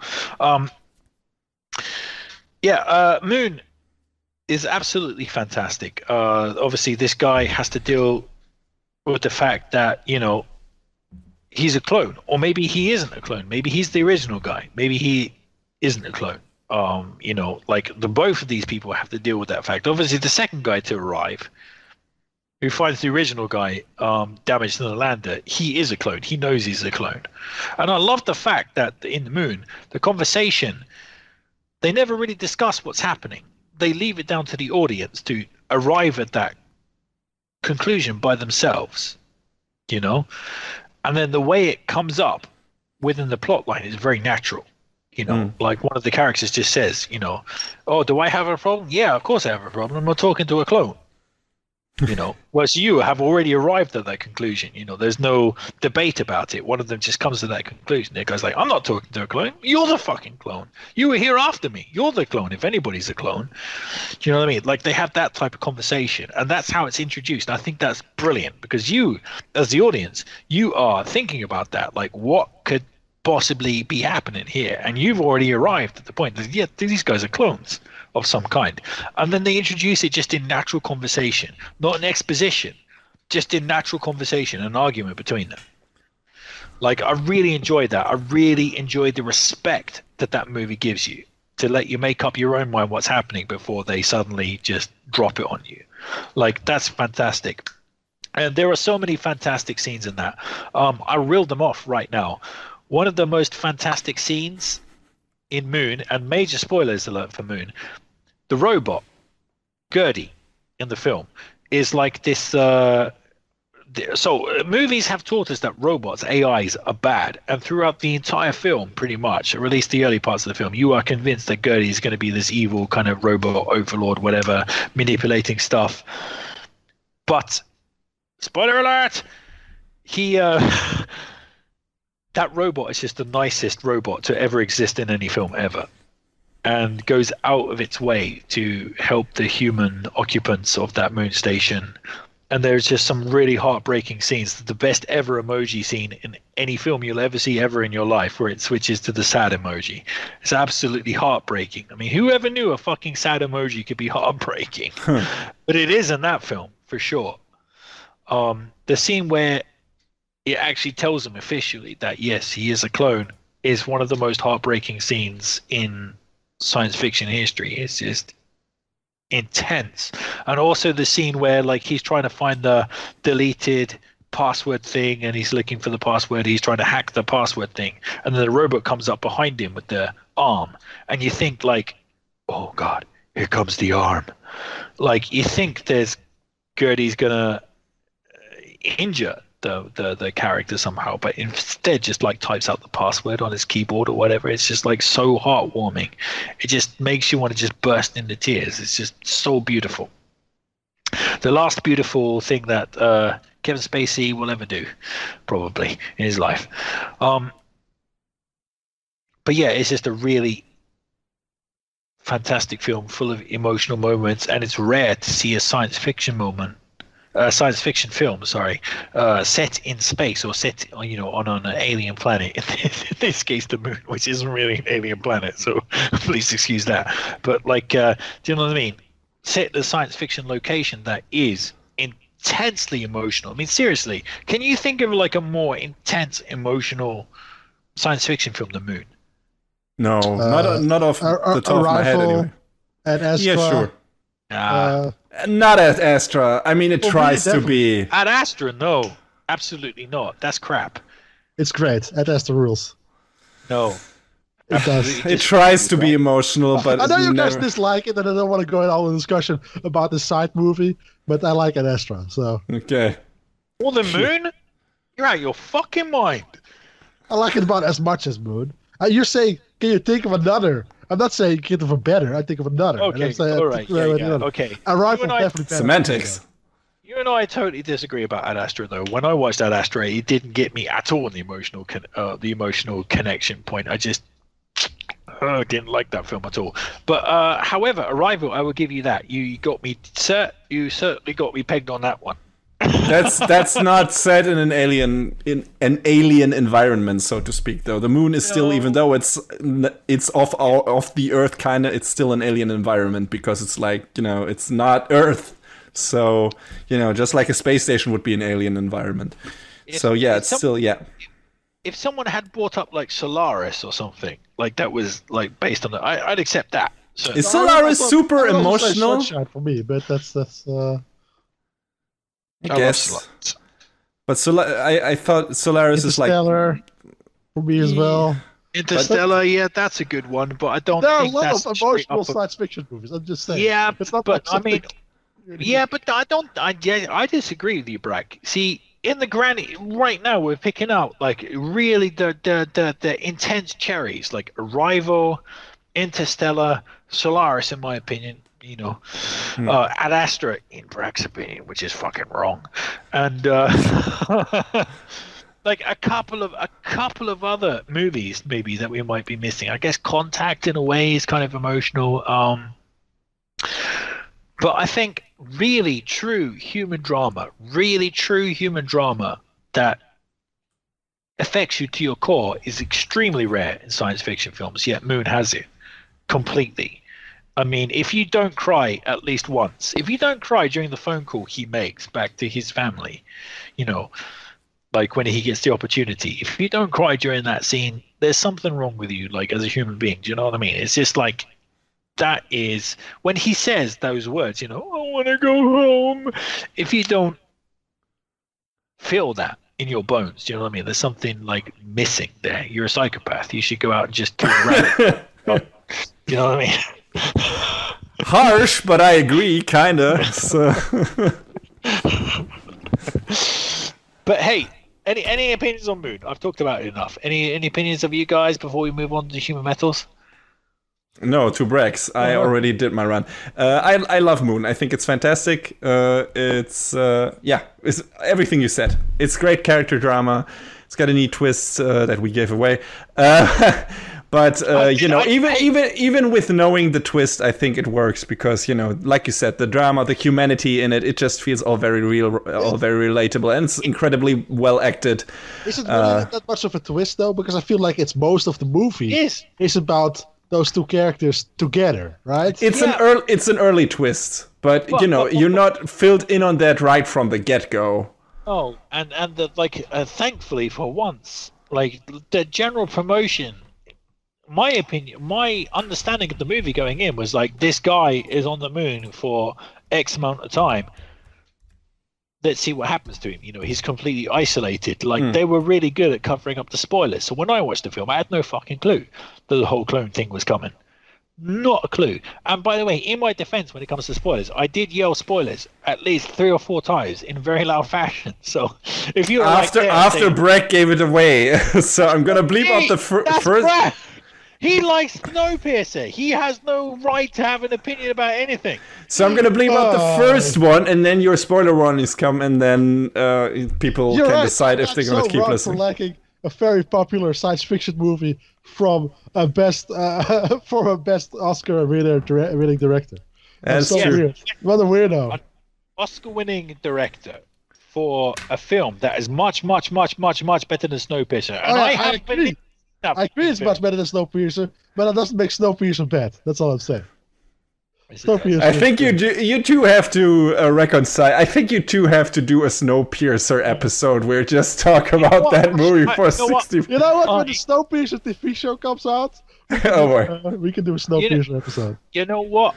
In COVID-19 time, self-isolation time, I am going to watch Snowpiercer again. And I'm going to come back and I'm going to talk to Bragg about it. Holy shit, that sounds like a promise. But can we mention, I don't know, Chuchu, did you? Can we mention just how fucking great Sam Rockwell is in that role? Just how fucking amazing.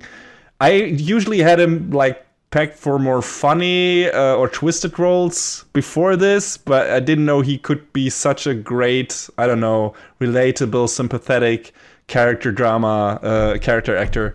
For some reason, I only associated him with more funny or weird roles, but this is just what a turnout. I remember the soundtrack from Clint Mansell being great as well. Oh yeah, exactly. That's when you see Brack. Our twisted minds work in the same way, because when Human Metal said the words, "Can we just mention?" My immediate thought was Clint Mansell soundtrack. It's perfect, but no, it was Sam Rockwell's performance, which is also. I think that his performance, Sam Rockwell's performance in Moon, is one of the best of all time because he's not acting once; he's acting twice, and it's just fucking seamless, and that's so hard to do. Like I can't even imagine the difficulties in doing that kind of thing where you're acting not. Completely naturally, in an emotional fashion, not once but twice. It's just absolutely brilliant. And whilst those people are clones, they do have experience, experience differential, because like the whole theme of the film is like this one guy has spent 3 years, I think it is 3 years now that I'm thinking about it carefully, on this moon base, and he's learned to come to peace with himself and his environment, and he's kind of become a bit of a hippie.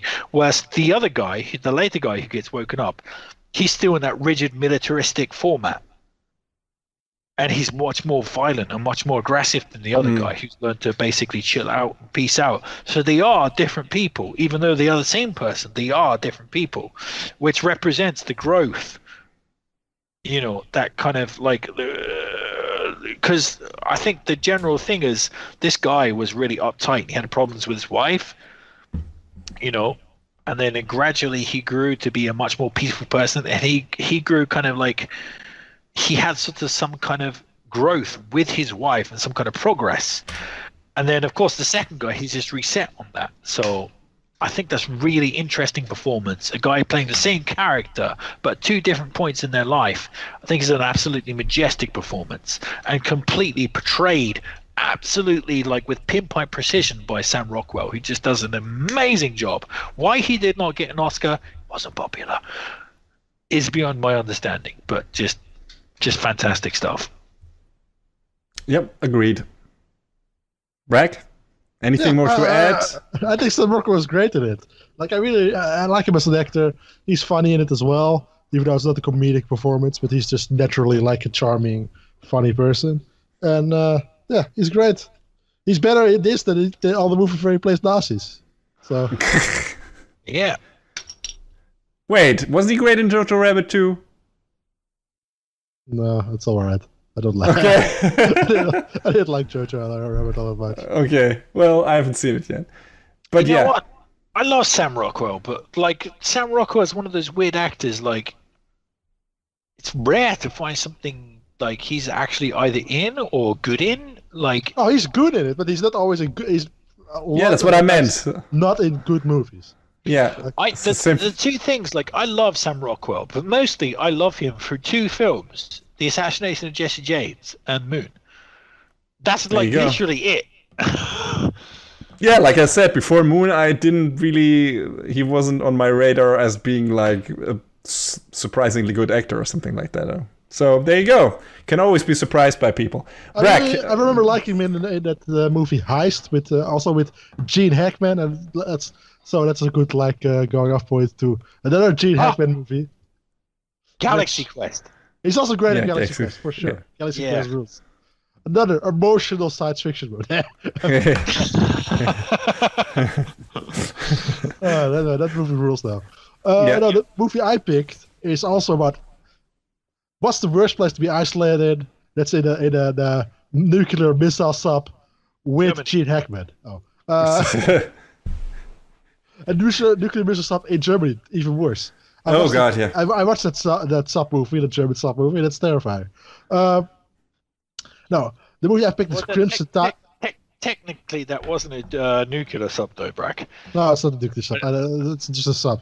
If submarines had nuclear weapons during World War II, completely different story. But carry on.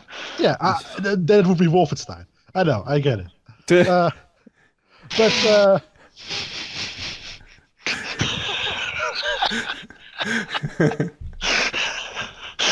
Sorry, Bragg, that took my funny one. I don't know why. Carry on. I don't know why either. I'm pretty sure it has to do with, is that the second bottle of wine still, or are you already gone to your third? Damn, it's almost finished. He almost done with the second bottle of wine. Yeah. Get on with it, bitch. Like when we started recording this podcast, he was not even halfway done with his first bottle of wine. So that tells you something. It's COVID-19 time.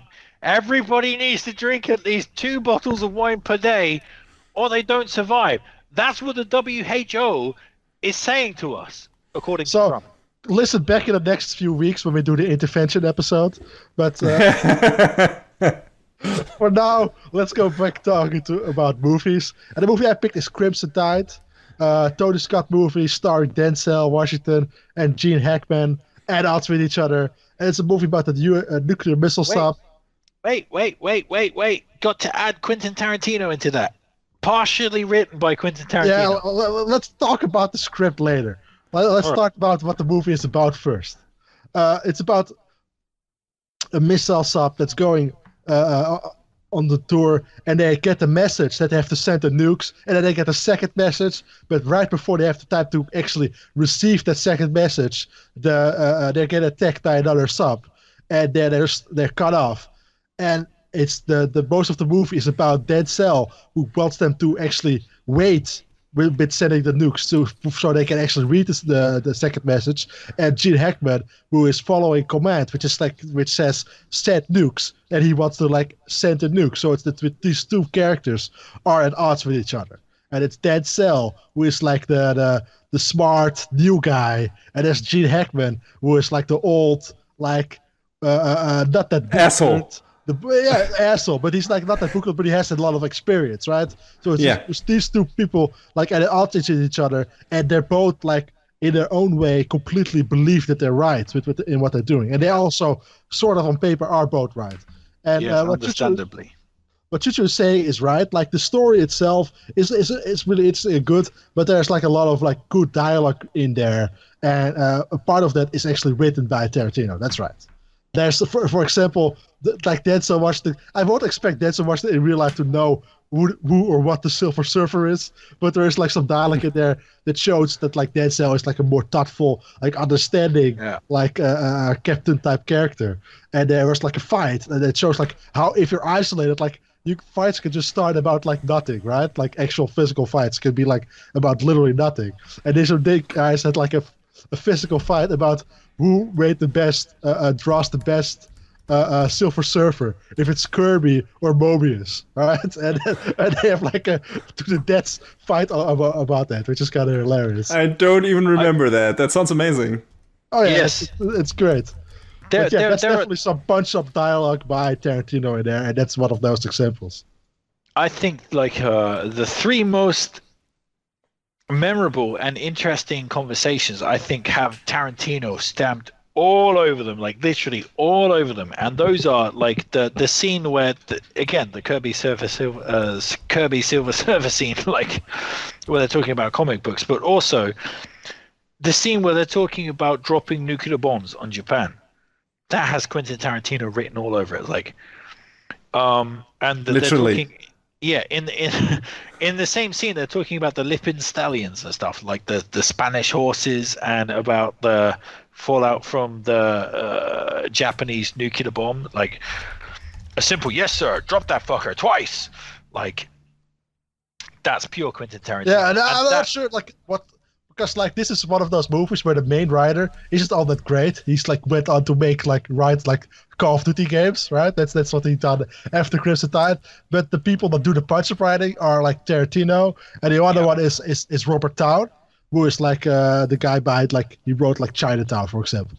Like both like super great writers. They write all the dialogue for like a really interesting plot, but it could be in worse hands, it could be like a really shitty movie, right? But but the thing is, like Tarantino has a specific cadence behind his words. You know what I mean? You like when you watch a movie, you can see Tarantino's dialogue. Do you know what I mean? As soon as you hear a line of dialogue, you're like, that's Tarantino-ish or Tarantino-esque. He has his whole genre.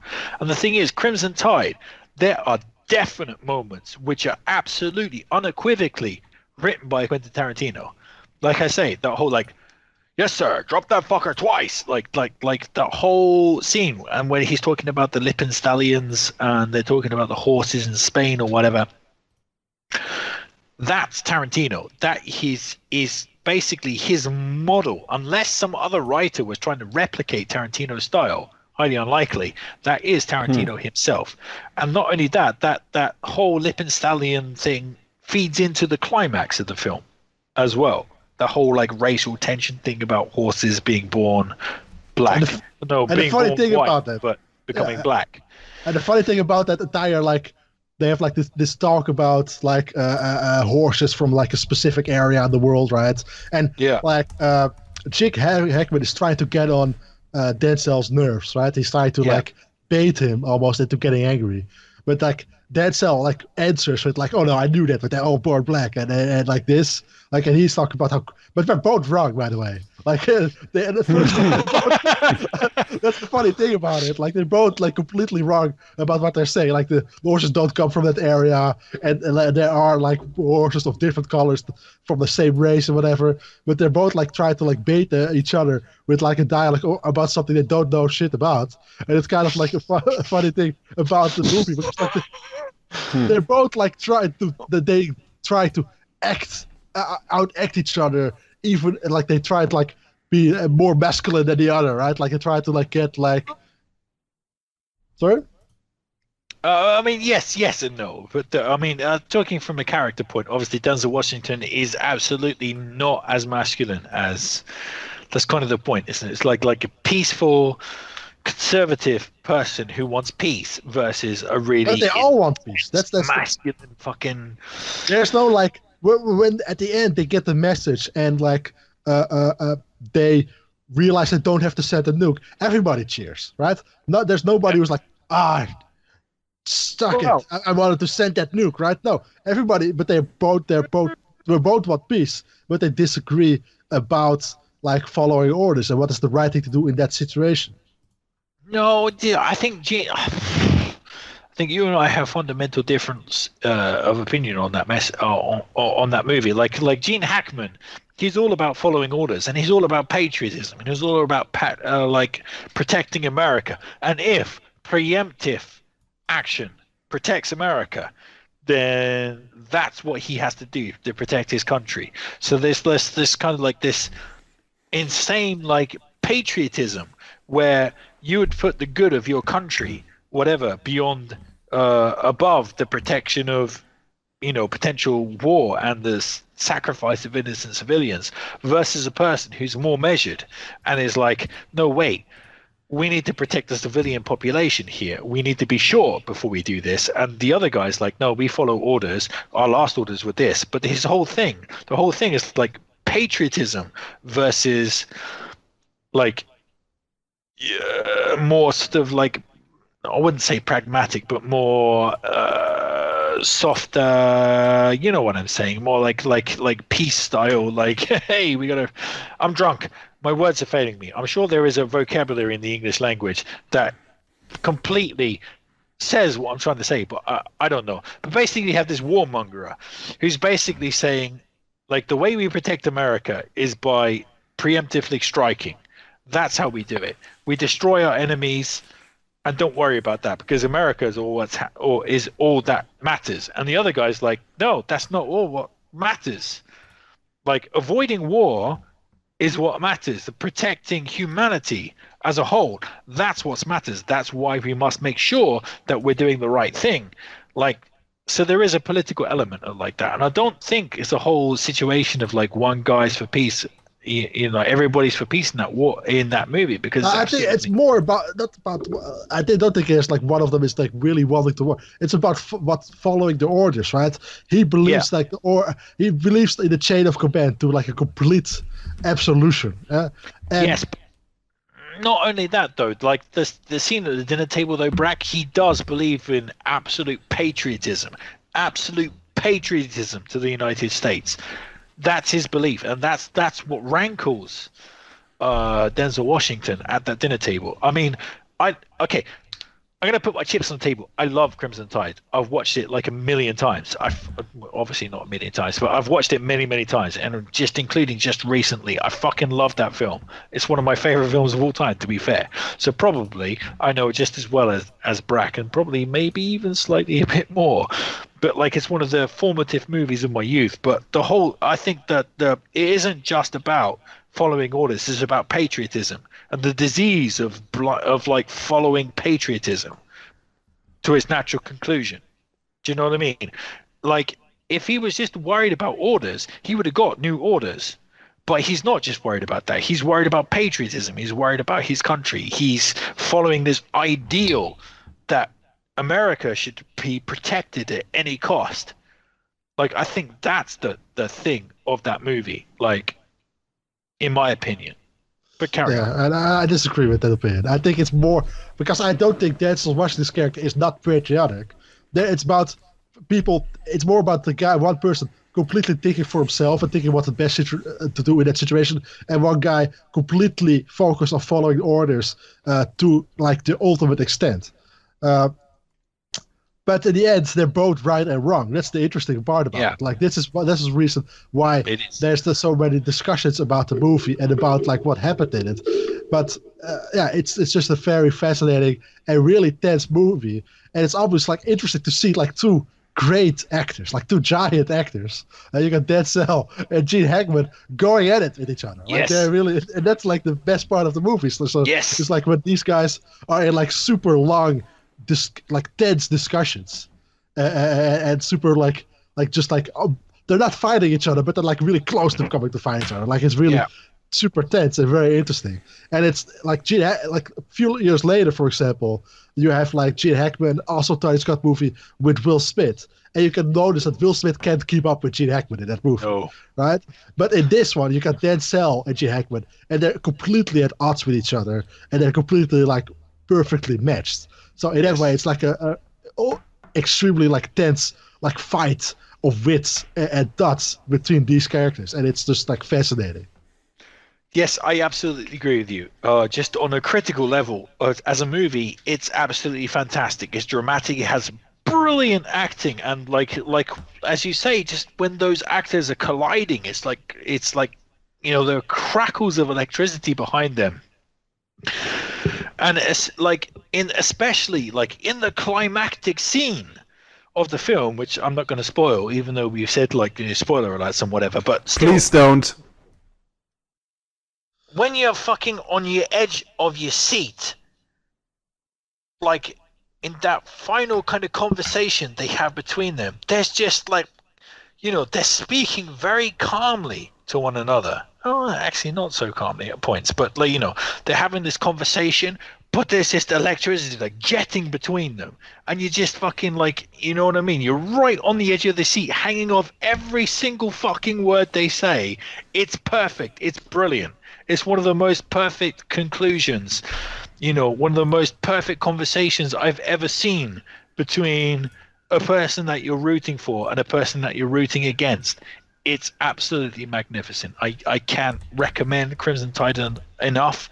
It's one of the formative movies of my youth, just like RoboCop or Predator or Aliens or any of those fucking films. Crimson Tide is an absolute fucking masterpiece. Beyond thinking, I love it. It's so intense. It's so well made. Even the minor things, even the minor plot points, like the battle between the two submarines and stuff, that takes second place to the drama between one guy and another guy, and that's fantastic. And that battle between the two submarines is awesome as well. It's just like something straight out of Star Trek, just stuck under the ocean. It's brilliant. I love it. I think it's absolutely fucking excellent, that film. I think it's one of God. If you haven't watched Crimson Tide, just go watch it. It's fucking awesome. What I like is that Tony Scott also directs the talking scenes, like he does an action scene, right? Where I know there's moments where he's there are some dialogue scenes between Gene Hackman and Denzel that are shot simultaneously with 4 cameras, so they can cut in between them in a very dynamic way of filming and showing just the dialogue. And that's amazing, and I love the lighting in it. And there's one thing you can't forget about Crimson Tide, which is that awesome main theme music, the main theme, the Hans Zimmer, bombastic Hans Zimmer music in there is great. Which is used in pretty much which for a while was used in pretty much every trailer for everything ever. Oh yeah. That music made the rounds in the late 90s, where every thriller had that Hans Zimmer main theme from Crimson Tide in it, and it's amazing. Exactly, and one of the main delights in the late 90s when you're watching trailers, ba ba bam bam bam bam ba ba bam ba ba bam bam bam. Oh, that's Crimson Tide. Yeah. Oh, I love that. Yeah, fantastic film.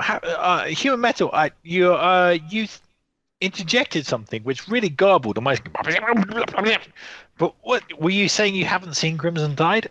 I haven't seen it in ages. I've only seen it once. I think I watched Hunt for Red October so many times that when that's a good film too. That's a good film too. And I'm like, oh, is this that again? And I don't know. It just went past me when I watched it. And I was like, oh yeah, this was okay. But hearing you two talk about it, I definitely want to revisit it. In fact, I'm just gonna watch it after we're done recording this. So. Yeah. I'm glad you guys didn't spoil it. Brack, have you seen Hunt for Red October? That's one of the movies I've seen a long time ago. I really have to rewatch it. All right, well, you're both in the same situation. Brack, go watch Hunt for Red October because that's awesome. I wanted to see Montana. And Crimson Tide is also fucking brilliant. Yes, I guess don't it wear is. it. You don't wear a condom unless you're gonna fuck. Go watch it, Human Metal. Go watch it, Brack. Both these I actually will. Staples of my childhood, and they're both fucking excellent. Literally, when you're talking about the best submarine movies, you have 3 films of all time. Seems we're on a tangent right now about submarine movies. You have The Hunt for Red October, you have Crimson Tide, you have Das Boot. If you've seen those 3 movies, you never need to see another submarine movie in your life. Go watch them. Brilliant. Speaking of your formative childhood, you're not getting any younger, so maybe you want to tell us about your first game that you picked. Yes, I absolutely agree with you. You know what? Before Human Metal spoke, I thought that I should get my game out of the way because I'm getting more and more fucked up as this time goes on. COVID-19, people. I should just... you're listening to this. You can understand the fact that I'm getting drunk out of my fucking mind and I'm loving it. So... my isolation video game is from my favorite franchise of all time in the history of anything. Well, in the history of cinema, frankly. So, as anybody knows who's listened to this podcast at any length of time, I'm a fucking drunk and should die. Give it time. Yeah, that's how I'm going to die. If I die from a diseased liver, I'm going to be happy. So, Alien. I love Alien. The best Alien game that was ever made in the history of Alien games is Alien Colonial Marines on the PlayStation 3. Now, Alien Colonial Marines is such a fucking masterpiece because... No, I'm joking. Of course I'm joking. The best Alien game that was ever made was Alien vs. Predator on the SNES. No, I'm also joking. Stop it! Yeah, all right. Okay, that was shit. Okay, the best Alien game that was ever made was Alien Isolation. Legitimately this time. So, in Alien Isolation, you play Amanda Ripley, who is... Do you play Amanda Ripley? Yes, you do play Amanda Ripley. That's right. I'm just trying to like separate the lore from what I learned in the movies, but in this case, the movies and the lore and the games are kind of like blended together. So yeah, Amanda Ripley. Anyway, Ripley's daughter. You play her. She is aboard this space station working as a mechanic or something, and then some douchebag comes to, who actually turns out to be a really nice character, by the way. Some douchebag, which I can't remember his character name, whatever, comes and says to her, like, we found your mother's transponder black box from the Nostromo. We're going to take you out here to review the contents of that black box. And then you can get closure for the loss of your mother. So Amanda Ripley agrees to that, goes out to this space station that has recovered this thing called Sevastopol. You go on board. Of course, all hell breaks loose. The ship that you came on is partially destroyed, or I don't know if it's completely destroyed. It might be. To be honest, I'm a little bit hazy, a little bit drunk. It might have been destroyed, or it's injured, incapacitated, whatever. You're stuck on this ship. Shit happens. Boom. Everybody's dead. And shit happens. You're alone. Yeah, shit happens. You're alone on this spaceship, unarmed, trying to find the black box to your mother. Meanwhile, of course, spoiler alert, it's called Alien. There is an alien on board. And that alien is determined to fuck up your plans to find your mother's black box or whatever. So, this is one of the perfect games for isolation because, as I already said, everybody's dead. You are completely alone in this really dark, confined, brilliant space station. And what makes it brilliant is that its design is completely based on the 1979 movie Alien. And I mean like perfectly. All the electronic panels are straight out of Alien. All of those, do you know those weird, like in the scene where they're going down in the beginning of Alien, the corridors, like they have these weird cushion things, like fitted into the sides of the ship. Like the whole movie is basically based around the entire set of Alien. Mm-hmm. And the detail is perfect if you're a fan of the movie Alien, because it's absolutely spot on. The designers of that game must have watched that movie like a million times, studied everything from its wall paneling to its computer design to its door design. Everything is spot on. It's as perfect a recreation of the original Alien set to video game format as you could ever possibly want. Seriously, even like the fucking signs above the ladders that lead down to a different deck are straight out of the film Alien. Like it's absolutely perfect. The amount of attention to detail is second to none in that game. And as a huge Alien fan, I'm telling you, like even the fucking cupboards that you open to take out the spacesuits straight out of the original film.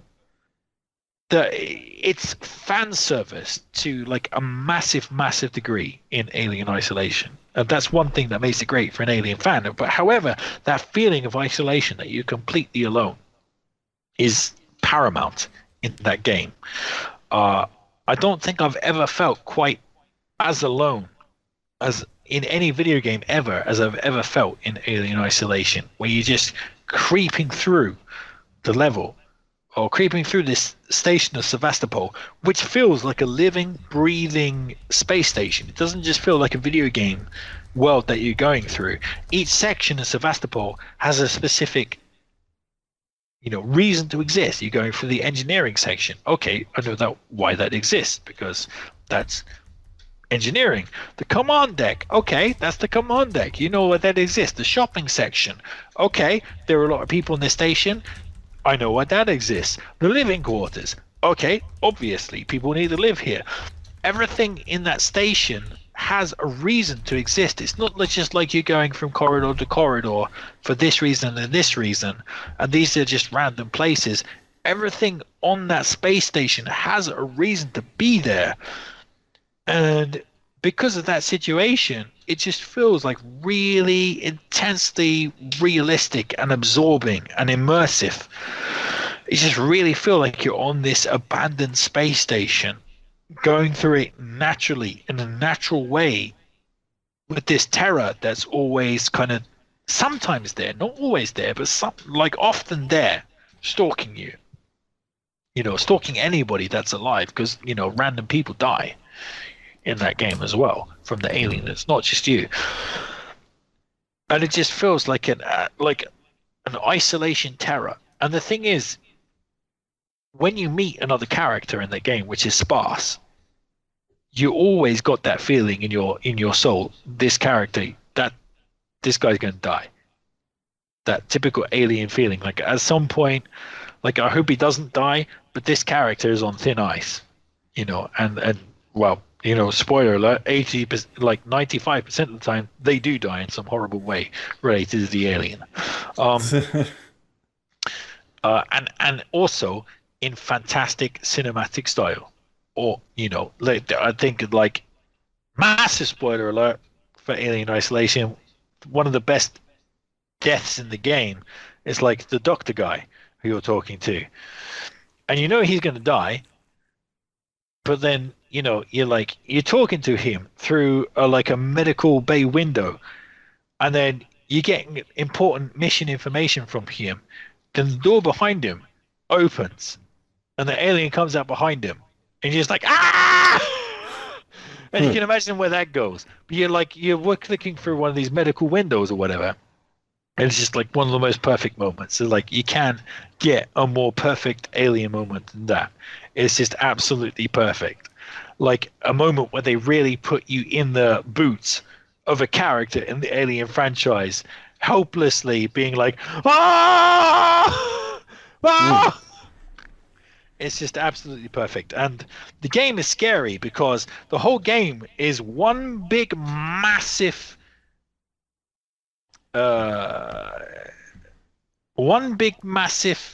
game of hide and seek.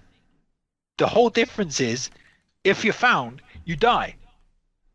Because the weapons you have are basically ineffective. I mean, the most effective weapon you have is the noisemaker, which you chuck into a different part of the the environment, and it makes noise. Isn't the flamethrower like super effective in that game? At least that's what I heard. Oh yeah, yes, the flamethrower. Okay, the flamethrower is super effective, but you have severely limited ammunition for it. Okay. I mean that will save you like 3 times. Do you know what I mean?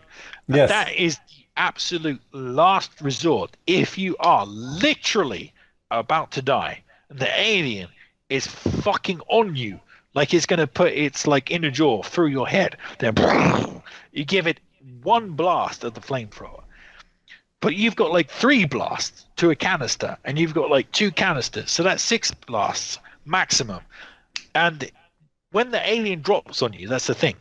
When the alien drops on you, it's so scary, it's so intense that, frankly, that first blast goes into thin air. Do you know what I mean? And you got to get the alien right in the face to scare it off. So, and that's the other thing with the flamethrower. The alien has to be right on you, right up in your ass, for you to actually make use of that flamethrower. So I never found that. I mean, many people said, "Oh, this is like a cheat win for Alien Isolation or whatever. The flamethrower just lowers scares." I never found that, because the ammunition was so scarce in that game. That and for me, when the alien dropped on me, I was so panicked when I fired the flamethrower. You know, like I was like spamming the flamethrower button and like losing all my ammo in one shot. And I guess like it's a cheat win for the people who aren't actually scared by the game.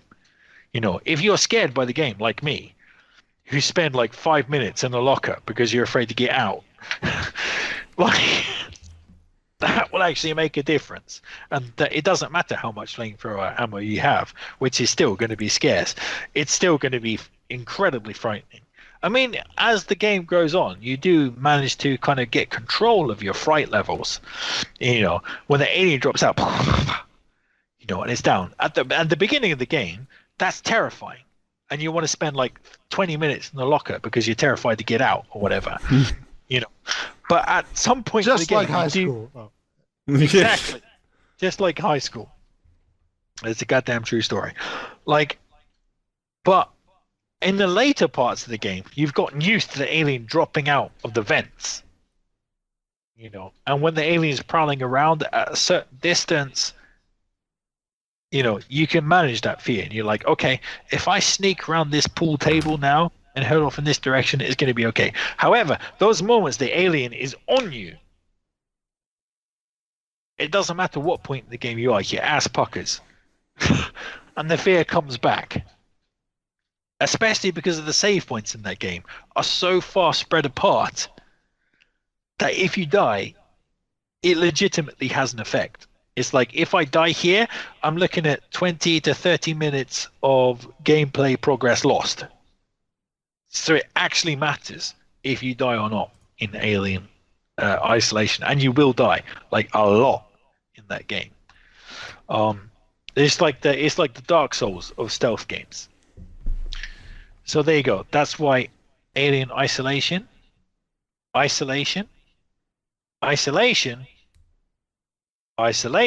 one of the best isolation games ever made. Yeah. All right. I'm still waiting for my VR version. Although there is one. There's a mod for PC, so I might check that out. You can actually use PSVR with that, apparently. Oh. I gotta make that work because that's how I kind of want to experience that game. Oh, yeah. So. That's definitely the way I don't want to experience that game. Yeah, there you go. It's very rare that I agree with Brack about anything, but I'm going to agree with Brack here. I love Alien Isolation. I love it. It's so fantastic, but I don't want to do that in VR because it literally scared the shit out of me the first time. And that's what I want. If I play Alien Isolation in VR, I'm going to die of liver disease. I want to shit my pants while playing Alien Isolation. I'm not sure Alien Isolation is to blame if you die of liver disease. Well, Brack, partially maybe. I'll be drinking so much for the fear of isolation, of Alien Isolation. I'll be like caning down at least 4 or 5 bottles a night before I even attempt to put on the VR mask thing. Goggles usually, but yeah. So beer goggles, yeah. Before I die. You can buy goggles right now, that's for sure. Yeah, for sure. Did anybody hear that? I just farted really loudly, and it might have been audible on the mic. So if I think so. I apologize. Well, there you go. Who's next? Should I go next? Yeah, sure. Sure. All right. So I picked the game I picked really quickly here as isolation game is Resident Evil, the original. It wasn't the first that did survival horror, I think, but one of the ones that did it most effectively and sparked like kind of a genre in itself. And it's it still works, especially the remake that came out, which still adheres to the same kind of control patterns and pre-rendered backgrounds and stuff like that, but adds some new things. And this, I think this is one of the perfect things of or perfect examples of isolation in terms of being isolated to a very specific location while still being able to move around in that location, where it's like, hey, you are the special unit that goes after, you are the Alpha team, I think, of stars, and you go after the Bravo team. They were investigated in this manner, and shit went down, helicopter went down, and then you are hunted by crazy creatures and are basically forced into that weird mansion and investigate that mansion, and you can't go outside because there's monsters outside, but turns out there's also monsters inside, and you have to find a way to actually get home and to survive. And this is like one of those things where you feel like you don't really know how to survive, what to do. You're almost completely isolated. You're just a few characters. You're completely isolated from the rest of the world, from most of the rest of your unit and everything. And there's monsters everywhere, and it's super scary. And it's basically all this house. Of course, there's some secret stuff under the house and shit like that. I mean, it's an old game. That's not really a spoiler. Test laboratory and everything and shit. Some super crazy science shit.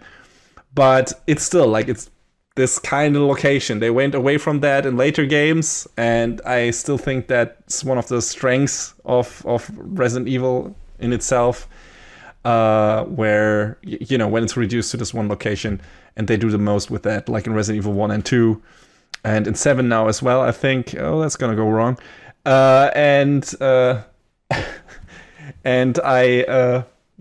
I think that's just a great example of being isolated in a video game and feeling the fear of not getting out of that isolation. And that's my example. That's my pick, because I think Resident Evil did really well, and also did like one of the first games that really pulled that shit off and made you be really scared. So I don't even know if you guys played the original one or the remake of that. Nope. Okay. I got the remake on PS4, but I never played it. I think it's part of PS Plus or something, but I've never tried it out. Yes. Because it's too scary or too old. I don't know what's. I mean, it should be from your youth. The interest or the time or whatever. Okay. Like, I'm not a big Resident Evil guy. There's so many Resident Evil games. Like, insane. I mean, of games. For the PS4 version, I don't even think you have to deal with the old tank controls. I think they overhauled the control scheme for that, so your character actually moves. Yeah, it changes stuff because that game and that game design is kind of designed around those shitty controls, so it makes it a little too easy, I guess, if you actually can move everywhere easily. But I still think that's the preferable way to play that game right now, even though it's a bit easier that way, because it's just. That old tank control scheme just feels so old and frustrating today, in my opinion, even though it worked back when it came out originally. But play that remake. It's good. It's still gorgeous on PS4 as well. So good stuff. I don't know. One of the things I wanted to do is check out the remake because it was free on PS Plus and I have it on PS Plus. And my fondest memory of Resident Evil was always the original game on the original PlayStation.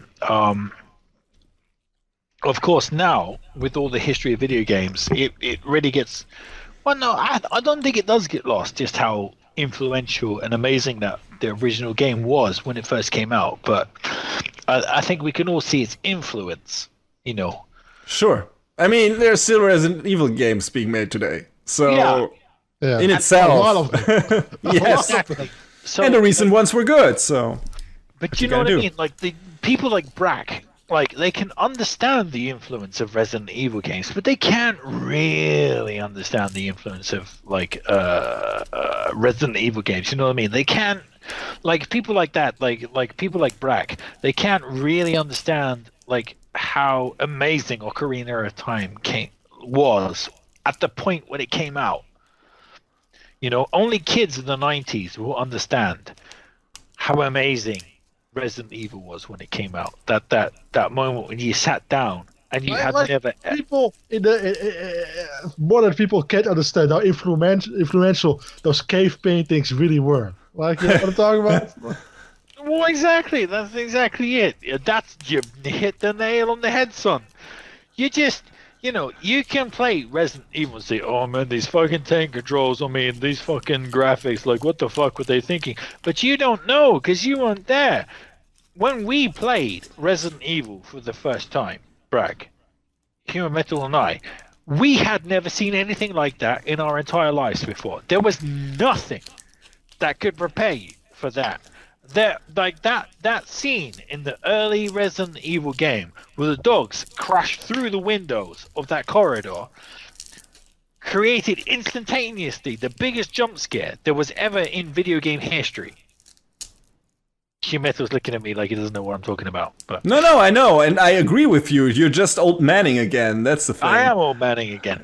But that's the thing. I think, like, that's the thing. I haven't played the remake. I've only played the original. And, like, whilst that was not my favorite game series or my favorite game genre, there was definitely an aspect of it that was completely, totally original. And in this day and age, you know, there's nothing original. But there's only like people's work taken from other video games, you know, mixed in. I would still say in the indie scene you see enough original stuff even today, but you know that's a different episode. That's a different episode. Occasionally, I'd say. Occasionally, yes, sure. I'm not saying all the time. It's just like, but sometimes you see glimpses of some new shit that you haven't seen before, and it's good like that. So, yeah. Okay. But you're right. You're right. It's Resident Evil is a milestone. There's a reason why it's still around. There's a reason why that kind of genre was, at least for a while, popular. And, you know, and I still think the first game is one of the games that pulled it off the best. So, you know, controls aside, if you put it in the context of when it came out, it's still kind of a timeless classic in my opinion. So it looks wonky today, it plays wonky today, but that's what the remake is for. And if that's not to your liking, you can go even beyond that, play the remake of Resident Evil 2, which is even more modern, while trying to adhere to that kind of feeling that the original version of that gave you, of isolation and everything. So yeah, it's just, you know, those two are well remembered for a reason. So there you go. Yeah, I mean, I played like Resident Evil 5 recently in multiplayer, and it's like kind of like still has those kind of like tank controls. I played 5 as well, actually. It's not a good game. I enjoy 5. I think it's one of the most fun co-op games. Yeah, it's funny co-op. Like I'm not like all myself. Shit alone, but co-op is great. But playing the co-op, I had a good time. Well, do you know what? I've literally never played that game in single player in my entire life. The only time I've ever played it is in multiplayer. That's multiplayer. I was planning to play like the DLC. It's like, oh, I got a DLC, and that guy I was playing it doesn't have the time anymore to play it. I never did it. It's like, oh yeah, I don't care. The only legit reason to play Resident Evil 6 is because it has co-op. There's no other reason to play that game because it's total dog shit. But if you have a buddy and you get maybe drunk and then play that game, that can be fun too for most part. I'm pretty sure. But 5 is actually as one of those steps figured out through a science. And that's Oh yeah, sure, yeah. I mean, I played with Choo-Choo through 5 until the very end when his PlayStation crapped out, and when his daughter deleted his PlayStation or whatever she did, I don't remember, and we played until the very last stage, and then that happened. So, but until then, he always got drunk while we played that game. So there you go. Did you put too many chopsticks into your PlayStation? Maybe. Too much wine for his PlayStation. No, hey, don't talk about chopsticks, and especially if you're like using the chopsticks as like a euphemism for my dick. But like, I like firstly, my PlayStation died because of Minecraft. Fuck Minecraft. But like, two things. Number one, That's I'm 4. playing that with my oldest daughter right now. And number 2, Human Metal, if you ever want to get back on that train, let me know and we'll replay Resident Evil 5. But yeah. It's fine played with your daughter. Yeah, I'm trying to play it with my daughter now, but my daughter... Do it, you're gonna have a good time. My daughter reacts to Resident Evil 5, frankly, you know, like in the same way as if I introduced my daughter to Morrissey. Oh, that's I mean? It's like, wow, it's this an interesting is old. comparison. Yeah, but she's right. This is old man stuff, and she's probably right. Okay, Dad. Yeah. Hey, let's play this co-op game together. Oh, okay. Let's sit down and play this. Why do I have to stop to turn around and fire at things? Never mind that. It's fun. I promise. Well, she's right. It's a PS3 game, so. But yeah, just there you go. Lessons we've learned today. Try not to introduce Resident Evil to the younger generation like it's this magical At thing. least not dead Resident Evil.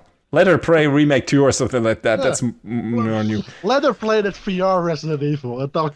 And find out if she still has the strong mouth after that. Yeah, let's let her play the original Dead Space even and let her absolutely shit her fucking pants and wish for death. Speaking of shitting your pants, Brack. See, you guys have all picked all those horror horror games, like scary shit.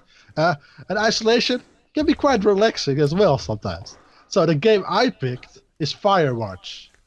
Firewatch is about... I spend my entire Isolation with my pants off and my dick out. So... All right, that's cool information. How is that any different from how you spend your days usually without Isolation? I'm happy you shared that with us. Okay. Yes, very glad. Firewatch is about a guy who's like trying to escape his like messy personal life and get a job like as in a fire lookout somewhere in the wilderness. So it's Johnny Firewatch is his name. Johnny Firewatch. Johnny Firewatch. That's my fucking nickname, man. When people come around to my house, they have a job, a blowjob. I said Johnny, not job. Or did you say Johnny job? means condom in America, so. Nah. Okay, fine. The more you know. Sorry, Brack. Continue. Oh man, but you're there alone. He's a writer as well, so a writer going to an isolated location doesn't always end well. Just saying, yeah, he's there doing his job as a lookout, and see, yeah. Anybody who's not thinking about masturbation right now, carry on, Brack. Why would they be thinking about masturbation? You know, he probably did. I think they cut those parts out of the game for sure. Because but yeah, he is there alone, isolated in a little house in the wilderness, and probably masturbating a lot. But in a beautiful wilderness, you can just masturbate like just outside in the wilderness. Like if there's an animal coming around, you can just. Okay, this. Okay, for the listeners, anytime Brack says anything even remotely phallic, I'm just going to say the word masturbation in the background. Carry on, Brack. That's so mean. So, like, yeah, you're in there, you're looking out in case you see a big bush fire. And masturbation. So you see, like, you're in the wilderness with all those big trees around you, right? Those large mountains. You're making it too easy. Not gonna fall for that. I'm gonna get you naturally. And when I'm not choking on wine. But yeah, you're in the wilderness. You come across some mystery, and your only person you have to talk to is like this some other person who's also a fire lookout, and you talk with each other over walkie-talkie. And you talk about masturbation. How? I'm talking to people on the walkie-talkies. Only perverts do that cross country, masturbating to each other. But